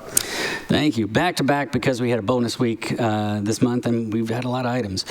So this meeting was a brisk hour and 23 minutes. One counselor absent, everybody else in attendance. And this was all about a variety of amendments to the rules and operations of the City Council. Most of this is in the weeds for those of you who are particularly interested. It went into modifying the submission deadlines for agenda items, which is now making it, giving us actually a little bit more time to submit our items for agendas. I believe now it's Tuesday at 12:30 when they have to be in by. and also constrains when items will be accepted from the administration so that we prevent for all time in the future, I hope, the practice of past administrations of heavily loading our agendas with late/supplemental items. There was also a ordinance that we discussed, which has been put forward by Councilor Davis with the, well, I guess you're still our clerk for a few days, to recommend changing the date of our city council meetings to Tuesdays. So there was some discussion around that. I encourage you to check in on that, and we will be talking about it again before too long. But for now, that remains in committee. I would love to hear everybody's opinions about that at some point before we bring that back for a vote. We also discussed a secondhand dealer license ordinance, which was a great discussion. I know there are a few more items that are being worked on there, and so while that will not be on our next legislative matters agenda, I do anticipate wrapping that up and getting it out of committee soon.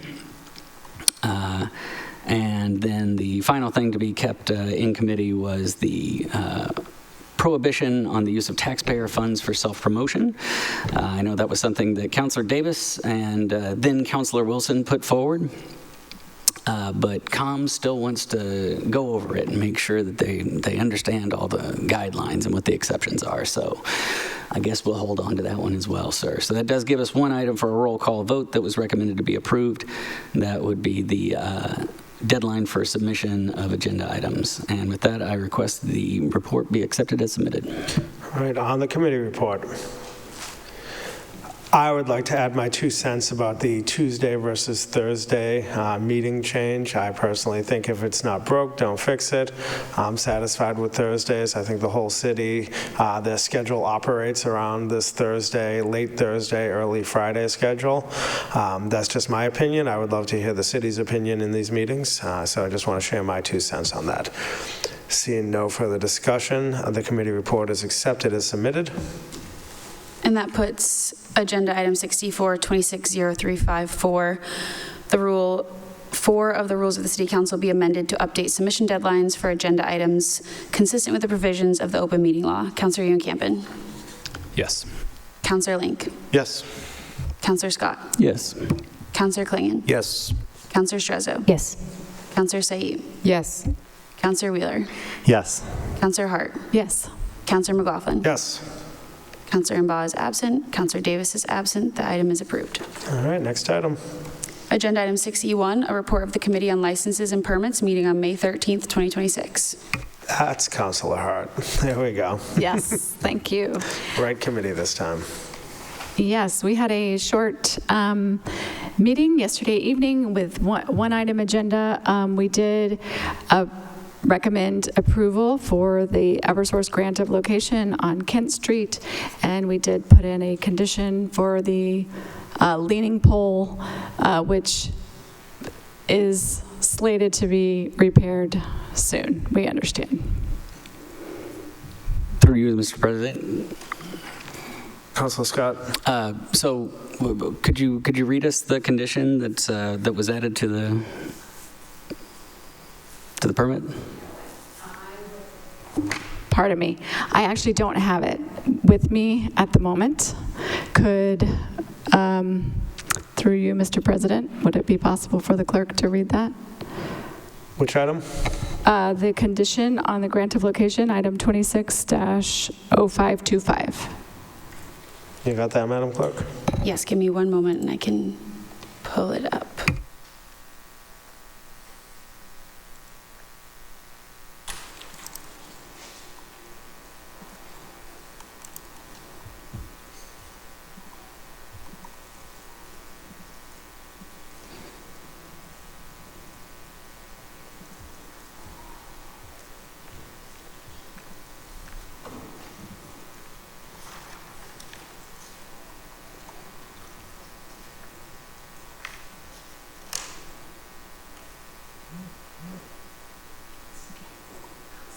Apologies, the system is loading.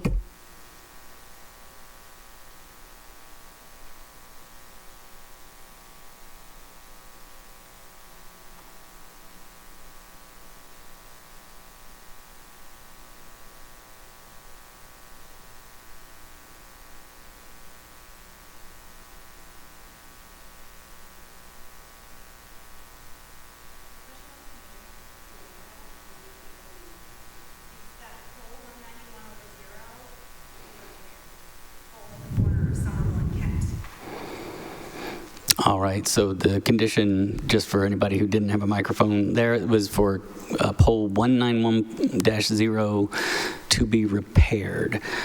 Is that before the work on that grant location is conducted?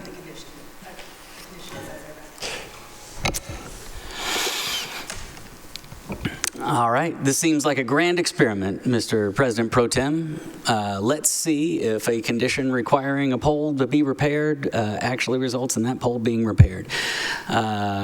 Just through you to the chair, when would you like to circle back around on the completion of that work? I will check in at the next meeting. Great. You know what? I'll also just keep my eye on the area, and if they dig the trenches before they actually fix that pole, I guess we'll have to get more pointed in our language next time. I mean, I could, but I trust the chair. All right. Let's see how this works, Mr. President.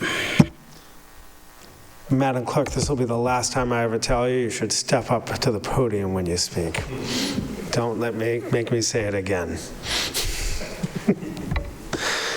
Next, can we continue with the report? I apologize. Yes, I move to accept the report as submitted. All right, seeing no discussion, the committee report is accepted as submitted. Agenda item 6F1, a report of the Committee on School Building Facilities and Maintenance meeting on April 30th, 2026. Councilor Link. Thank you, Mr. President. So we met for just over an hour, and we continued our conversation about the potential of using the Cummings School as a teen center, learning that it may cost as much as $30 million to bring, so the Cummings School is actually two buildings kind of stuck together, which adds a lot of different complications, and bringing both those buildings up to code would cost maybe as much as $30 million. We also talked about air conditioning in the Edgerly School cafetorium, which, and in particular the kitchen, which at various times was either far too hot or far too cold. And we learned that there's a 5-ton AC that is going to be added to control the temperatures in the kitchen so that meals can be prepared year-round. Without anyone having any risks of fainting or anything like that. Speaking of temperature control, we also spoke to Commissioner Weissman about fixing a faulty radiator that led to an especially hot classroom. We talked about some concerns for mold and humidity in a closet in the Kennedy building. And one of the things we learned from that is that kind of there's not really there hasn't been a process put in place for how to deal with that kind of concern. So in addition to DPW going to investigate the problem, they also are going to be work on a way to systematize dealing with these kinds of potential issues. And then finally, we also got an update on the MSBA process at 115 Sycamore Street for the new school.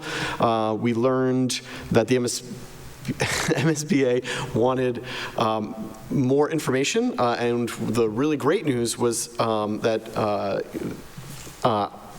Director Raish and his department foresaw that request, had the information ready, and was able then to therefore skip what could potentially have been months of delay. And interestingly, one of the questions that was asked was what a school the size that is proposed for 115 Sycamore, what if that was put onto the Brown School instead, which would have resulted in something like a 17-story school. Which obviously nobody really wants, but it was an interesting little fun fact. With that, I submit that this report be accepted as submitted. Any discussion? Seeing none, the committee report is accepted as submitted. 6G1, report of the Committee on Sustainability and Infrastructure meeting on April 29th, 2026. Councilor Klingon. Thank you, Mr. President. Through you, all members were present. We had a 2-hour and 22-minute meeting. We discussed a variety of things. I had a couple of snow-related items that I sent back to committee. They were all related to ADA compliance and making sure that our streets and sidewalks are cleared for people with disabilities. I didn't feel at the first meeting that we gave it its proper attention, seen as it's such a huge issue, especially with regards to curb cuts. So that was the bulk of the conversation. I'll get into that in just a second, but the first thing one of the things we discussed was in order by Councilor Hart as far as about street sweeping. Director Postaway stated that one of the reasons is consistency, but the other big reason why we street sweep so much, like so often, and we don't go to a once a month system, is because it prevents debris and chemicals like salt and gas and just vehicle chemicals, oil, etc., from entering the public waterways. So it helps keep water quality in our waterways better. We discussed an order by Councilor Wheeler to 311 about constituent services. Director Craig came and gave a good presentation on the process of how they route 311 calls and other things they have in the works to improve 311's ability to help people when they call, especially with regards to the example that was given around people that are maybe trying to help someone who is unhoused or looking to get into substance abuse treatment. We discussed the process for disposal of surplus items. We were given a memorandum with a legal explanation as to why we cannot readily give away items to city staff or the general public if an item is valued more than $50. Definitely check out the video on that. That was good. And then, like I said, the bulk of it was regards to these to the snow removal and also to putting dumpsters in. If a dumpster ends up in a handicapped spot, the contractors are supposed to, if there's a handicap spot in front of where their project is, and naturally that's the closest location, you know, they're not going to want to be across the street lugging stuff. They are not allowed to put it there in a handicap spot. They are supposed to work with traffic and parking to temporarily relocate the spot. As for the snow removal, you know, I really just wanted to have a conversation. Essentially, we had Holly Simeone was on the call. She had supplied me with some a bunch of photos that she took around the city where there was snow put into handicap spots or they weren't properly cleared. And so, you know, obviously the DPW does a great job and they do the best they can. I mean, the plow guys are out there to keep the roads clear and safe. We all agree that there needs to be a much bigger effort as far as keeping the curb cuts safe. And the mayor, my understanding is they're working on a potentially like a, you know, sort of a shovel brigade that would help go out where there are like business district curb cuts or like areas where the city is definitely on the hook for, but obviously we need enforcement around getting the message to people that if they abut a curb cut, that it technically is their responsibility. But it wasn't to sort of, you know, beat up. Director Weissman gave a ton of time to this in this committee. The first one being a really long presentation about how they go through this process. And then this one was really just eye-opening, I think, for everybody, just really to do a check and say, we can do a lot better. I mean, certainly it's going to cost more money, it's going to take more resources and more labor, but right now, you know, we're getting the bare minimum done, which is making sure vehicles can get around safely. But we have so much more to do, and I think if we work together, and certainly, I think it was really educational and eye-opening. Obviously, we're coming into the summer, so I think like a revisit discussion, you know, as we approach winter, I think would be really helpful to just kind of remind people. It's, you know, when you look at some of the pictures, you just realize that if you're trying to traverse the city as somebody either in a wheelchair or with a disability, you know, there's just a lot to be desired. We have a long way to go before we can safely say that we're doing all we can to make sure that the reality on the ground. And everybody's on the same page as far as getting there. It's just, like I said, it's going to take time, money, and resources and labor. So we had a good discussion about that, and hopefully we'll have some solutions going forward. With that, I ask that the committee report be accepted as submitted. Any discussion on the committee report? Seeing none, the committee report is accepted as submitted. Agenda item 6H1, report of the Committee on Traffic and Parking, meeting on April 27th, 2026. Councilor Said. Thank you, Mr. President. The Traffic and Parking Committee met with all 3 members present. Most items were kept in committee. Due to clerk coverage issues, we met for just 1 hour and a half. We took up 3 items related to parking on Oak, Bolton, and Prospect Streets. We heard from a constituent who spoke on behalf of 64 neighbors who submitted a letter to the committee that outlines ongoing parking and safety issues from neighboring construction projects and what they described as insufficient enforcement. We heard from Director Rinfret.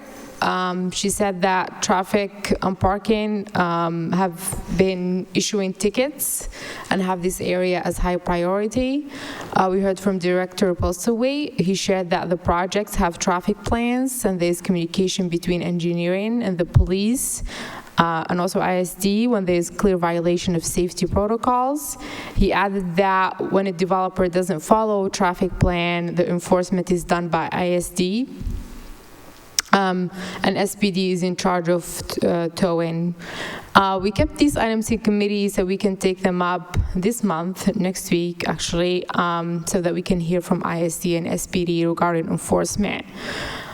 We kept the rest of the items in committee. As I mentioned, we only had an hour and a half as the clerk had to leave. With that, I ask that this committee report be approved as submitted. Councilor Scott. Thank you, Mr. President Pro Tem. Through you, I just want to thank the chair and the members of the committee for devoting such time and attention to a very Ward 2 issue in some ways, but also a citywide issue. I mean, wherever we upzone, there will be construction as what we want to happen. But I think it's clear from the experience of these neighbors and the research that they've done that we need more proactive mechanisms here. So while folks are appreciative for the discussion, I believe there are still more questions to be asked and perhaps more of a discussion to be had. I've already heard tell that some of them are motivating for a public hearing about some of these issues. So hopefully I look forward to the discussion and the next time traffic and parking meets. And I just wanted to extend my gratitude to the chair and members for really diving in and taking that constituent letter and going through point by point. Thank you. Seeing no further, Councilor Wheeler. Thank you, Mr. Chair, to these points, and with appreciation to my committee chair, Councilor Said. I wanted to appreciate the participation from city staff and from the Traffic and Parking Department on this. One of the things they explained that they take very seriously is that when there are contractors whose vehicles have outstanding tickets and they are coming asking for a parking permit for a new project or a new parking permit for an existing project, that they're insisting that they pay off these tickets, that they can't just accumulate tickets more and more and more. One thing they're not currently doing, but they were patient about entertaining the idea around is connecting the contracting project that a given contractor vehicle might have a hanging green parking permit for to the ticket itself. And they shared that would require some different procedures. It could be a more complex process, but I think many of us were curious about the possibilities for that moving forward, of saying whether it's this particular vehicle that's got a bunch of tickets or it's a contractor or a developer who has a project, and that project as a whole is frequently getting lots of parking tickets and perhaps not taking parking rules in the neighborhood terribly seriously, that be something that's taken into account when they are coming and asking for parking permits. We want to reward people who are trying to do right by the community as they're juggling all the things they're juggling. Thank you. Any further discussion? Seeing none, the committee report is accepted as submitted. Agenda item 7.1, a request of the mayor requesting approval of an amendment to the Assembly Square District Improvement Financing District Map and Program to include the Assembly Square Fire Station, 45 Middlesex Avenue, and improvements to the intersection of Middlesex Avenue and Mystic Ave. And this item will be referred to finance. Agenda item 7.2, request of the mayor requesting approval of a home rule petition to authorize the city of Somerville to regulate leases and tenancy at will agreements. This will be referred to legislative matters. Agenda item 7.4, a request of the mayor.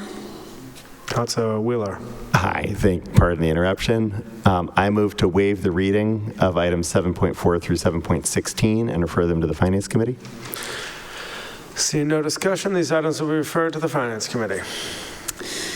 7.17, a request of the mayor requesting approval of the 2026-2027 Housing and Urban Development one-year action plan for the Community Development Block Grant, Home Investment Partnership, and Emergency Solutions Grant programs. This item will be referred to Housing Community Development. And Equity. CDE. Yes. Agenda item 7.18, a request of the mayor requesting approval of the Surveillance Technology Impact Report for Crime Tracer. This item will be referred to legislative matters. Agenda item 7.19, a request of the mayor requesting approval of an exemption for Lindsay Buffington as required by Massachusetts General Law, Chapter 268A, Section 20B. Mr. President? Yes, Councilor Ewan Cameron. Can we take up this with items 7, 20, 21, and 22 and take them all at the same time? Councilor Wheeler, Councilor Ewan Cameron moves to waive the readings of 7, 20, 21, and 22 to discuss. Seeing no discussion, the items are before us. Did you have a comment? Councilor Wheeler? Thank you, Mr. President. Just being new, I was curious about exactly what these types of items are. Are they requests by, thank you, Councilor Scott.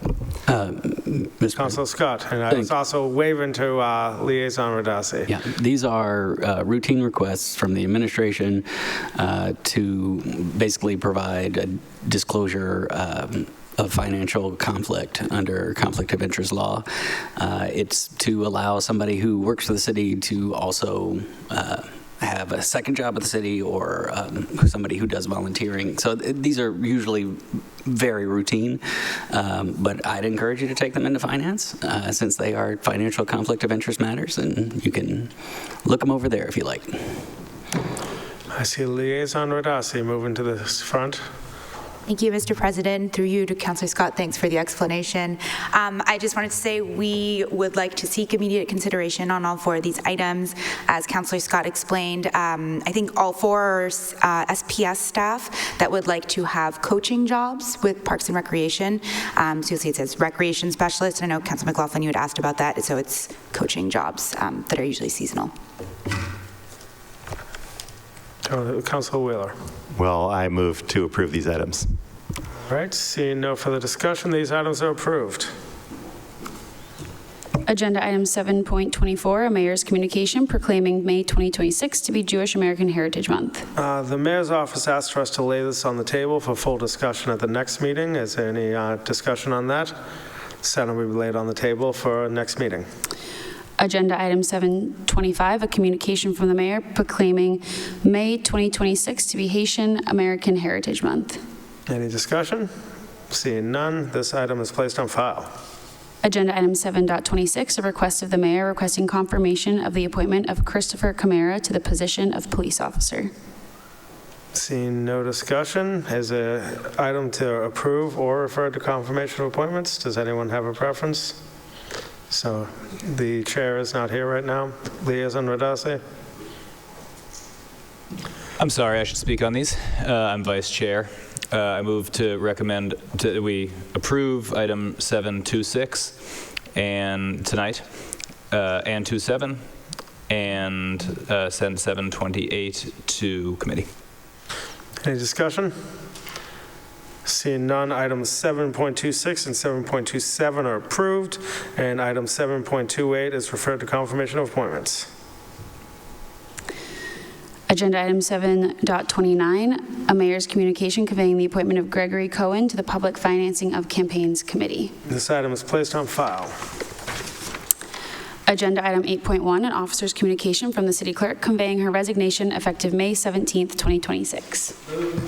Boom. We've come a long, long way. No. Clerk Wells, please come up and submit your resignation for us. Thank you, Mr. President, and I appreciate the recognition. I'm shaking a little for probably all the wrong reasons because this is an emotional moment for me. So I want to take a moment to thank you all. It has been truly an honor to work for this council for the past almost 5 years. You've challenged me, you've encouraged me, and you've supported me to move this city forward. I want to extend a special thank you to the presidents that I've served under, Councillor McLaughlin, Councillor Ewan Campen, Councillor Davis, former Councillor Pineda Neufeld.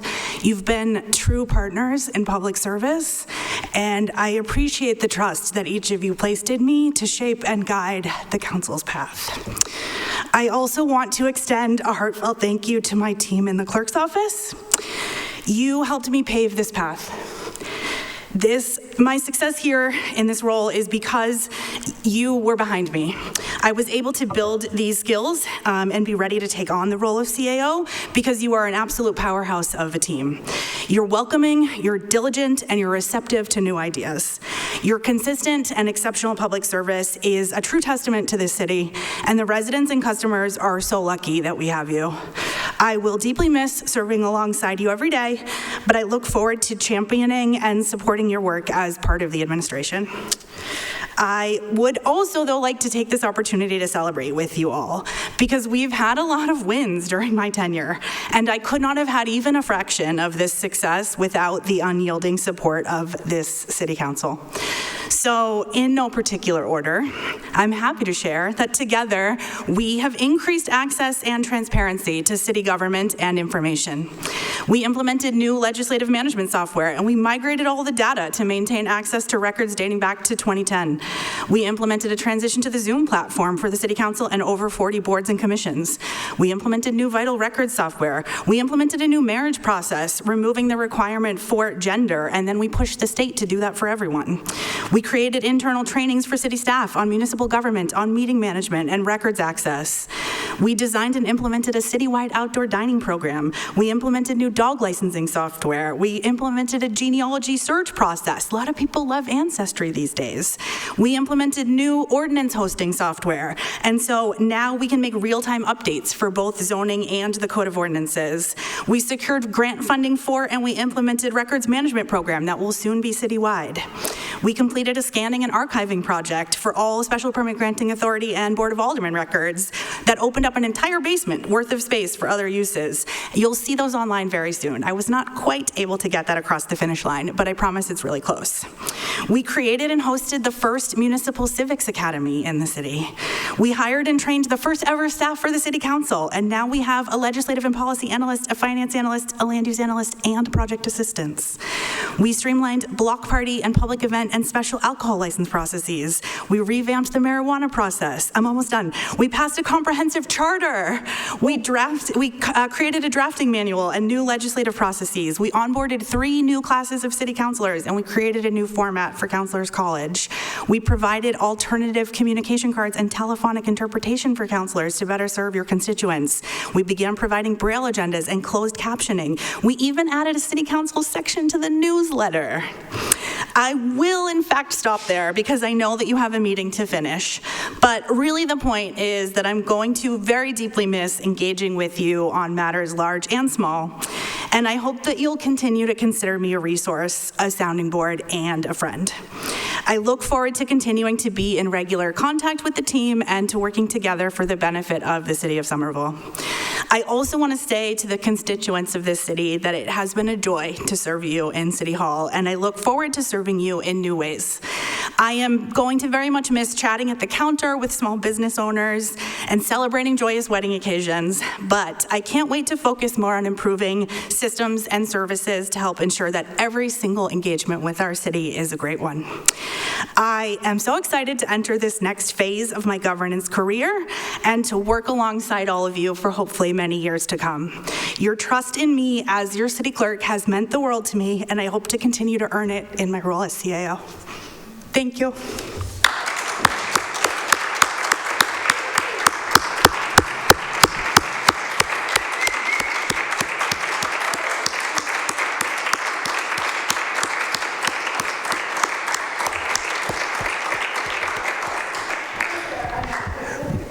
Any discussion?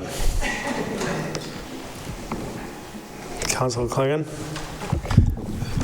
Thank you, Mr. President. Through you, Kim, you know how much we're going to miss you. I had the pleasure of serving under John Long as clerk for a period of time, and then you just brought a whole different vibe to the clerk's office. You brought this clerk's office into, the 22nd century or whatever we're on.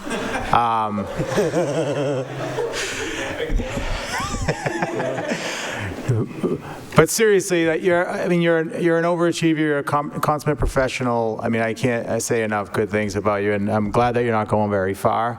But certainly, it is definitely going to be a loss for us as a council. But like you said, you'll still be close by and a resource. And I know that you did a really great job picking your predecessor, so I look forward to working with them as well. But thank you for your service, and thank you for your friendship and for everything you've done for the city and will do for the city. I appreciate it. Councilor Ewan-Campen. Thank you, Mr. President. One of the really crazy things about our time on the City Council has been that it's been, for me, post-Trump, right? Like I joined after 2016.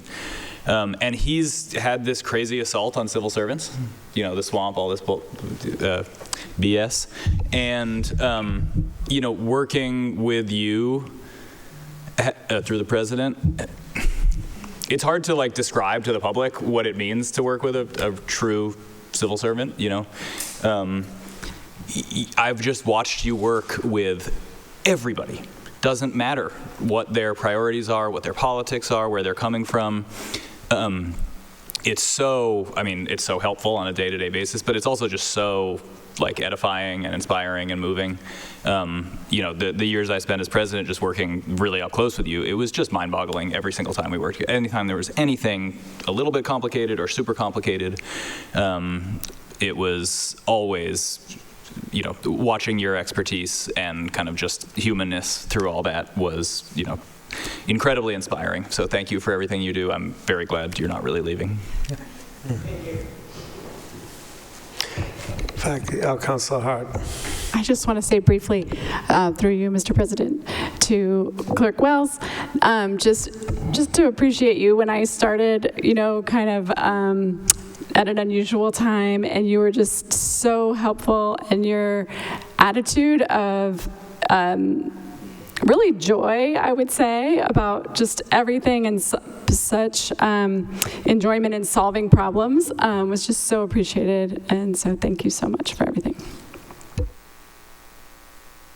Councilor Said. Through you, Mr. President, Kim, thank you. Thank you for your service. Thank you for your dedication to our city, to our constituents. So my experience is getting on the council, as you all know, this is that kind of job where, you don't really get trained. You learn to do it, on the go. And you are always there for anything they asked, small or big, you were always there trying to look for a solution. Always be grateful when I got on the council. As you know, I'm partially deaf and I wear hearing aid. And, I was nervous and Kim was just like, I'm looking into it. We're going to have closed captioning in a week. And made it happen. So for, not just me, but everyone, who attends our meetings now has this. I don't know if it was in your list, but that's like one that's really important. So thank you for everything you do, and we're excited for you and for the next chapter. Councilor Wheeler and Strezzo, Councilor Strezzo and Wheeler. Through the president, Kim, I've only caught the tail end of your many years of service, but that's all I needed to see how incredibly valuable you've been to everyone who's been on the council, to so many people from the community, and to the entire city. I had a teacher once who liked to say, of course, like teachers always do, she said this like 40 times while I had her, that the most important thing in the world is patience. But the second most important thing in the world is impatience for nonsense. And that's 100% what popped into my head about how great it's been to work with you, how much I've gotten out of working with you. Just deeply appreciate your service to all of us. Councilor Strezzo. Thank you. Clerk Wells. Thank God we didn't lose you to Boston. Thank you for your integrity, your grace. You inspire. And the city is a better place with you here, with your presence. Yes, what you've done is incredible, but what you're going to do in the next years to come, I can't wait to see. And just crank the dial, because I know you will, and delighted that we can still continue to work together. Thank you. Councilor Scott. Thank you, Mr. President. Through you to our esteemed clerk. I'm not sure I can say anything complimentary that I haven't said to you before. I can be quite effusive, but I just want to say you're a consummate civil servant, just absolute top class in the way you approach the job and the responsibilities of it, in addition to all the work that you've done to move the city and the processes of the city forward with the minimal patience for nonsense. I also want to say I have always appreciated the humor that you have brought to this job, and it has sometimes sustained me through some very difficult meetings. I think one of the things that's maybe understated about you is the amount of eloquence with which you've been able to communicate your feelings just by seeing your eyes poking over the top of those monitors there. Over the years. So I've always appreciated it, and it has been literally the only thing that's got me through some of these meetings. So thank you for all of your service, and I look forward to your continued service to the city of Somerville. Councilor Link. Thank you, Mr. President. Through you to our amazing clerk, now CAO. I spent a lot of time watching and listening to these city council meetings, and I was always so excited when I thought about, the people I was going to work with, and that included you. And I begrudgingly will not mourn the loss of that opportunity, because I know that this is really a huge win for the city. But I can't say anything better than what everyone else has already said. So I just want to say that, from my heart, that I feel so thankful that you're part of this city. The city is very fortunate to never know how truly inept and incompetent this council would be were it not for Clerk Wells. And the entire clerk's department as well, that prop all of us up every day.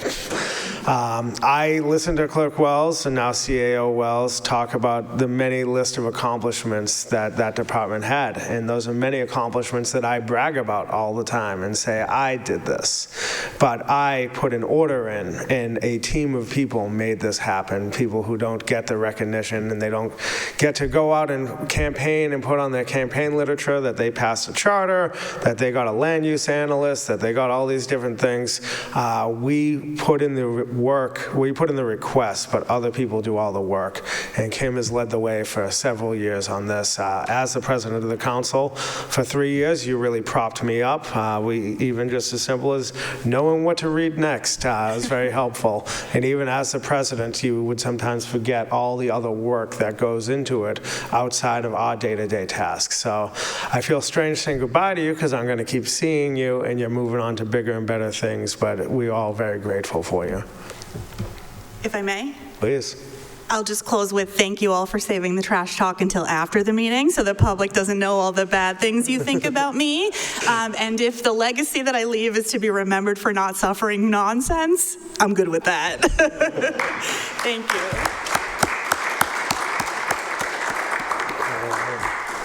This item is placed on file. Agenda item 8.2 and offers communication from the city clerk conveying block party licenses issued. This item is placed on file. Agenda item 9.1. Councilor Hart. Thank you. I would like to waive the readings of 9.1 to 9.43 and 10.3 and 10.4 and approve them this evening. Seeing no discussion, these items are approved.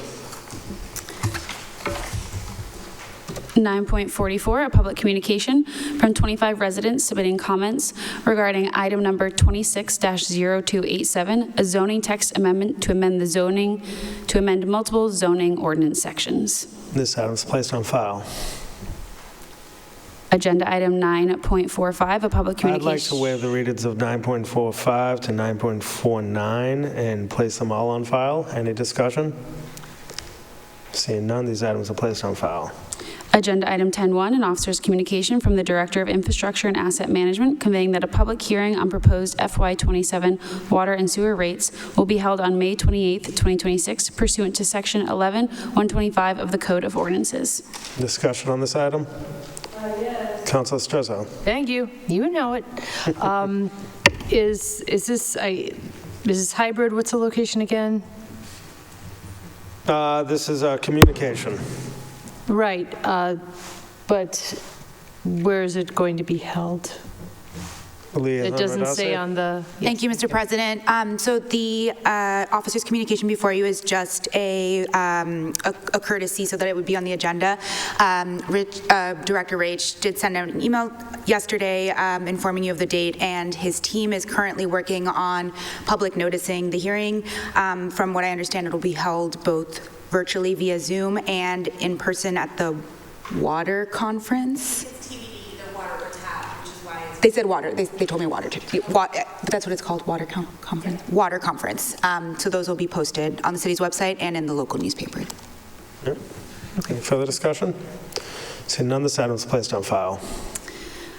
Agenda item 10.5, a public communication from Urban Forestry Committee submitting comments about 90 Washington Street. This item is placed on file. Agenda item 10.6, a public communication from John Henderson submitting comments about item 26-0750, a grant of location to install 10 feet of conduit next to 135 Hudson Street. This item is placed on file. Let's send this to the License and Permits Committee to go with that item. Brings us to the end of our agenda. Are there any late items? There are no further items before the body. Seeing no further items, this council is adjourned. I move to adjourn.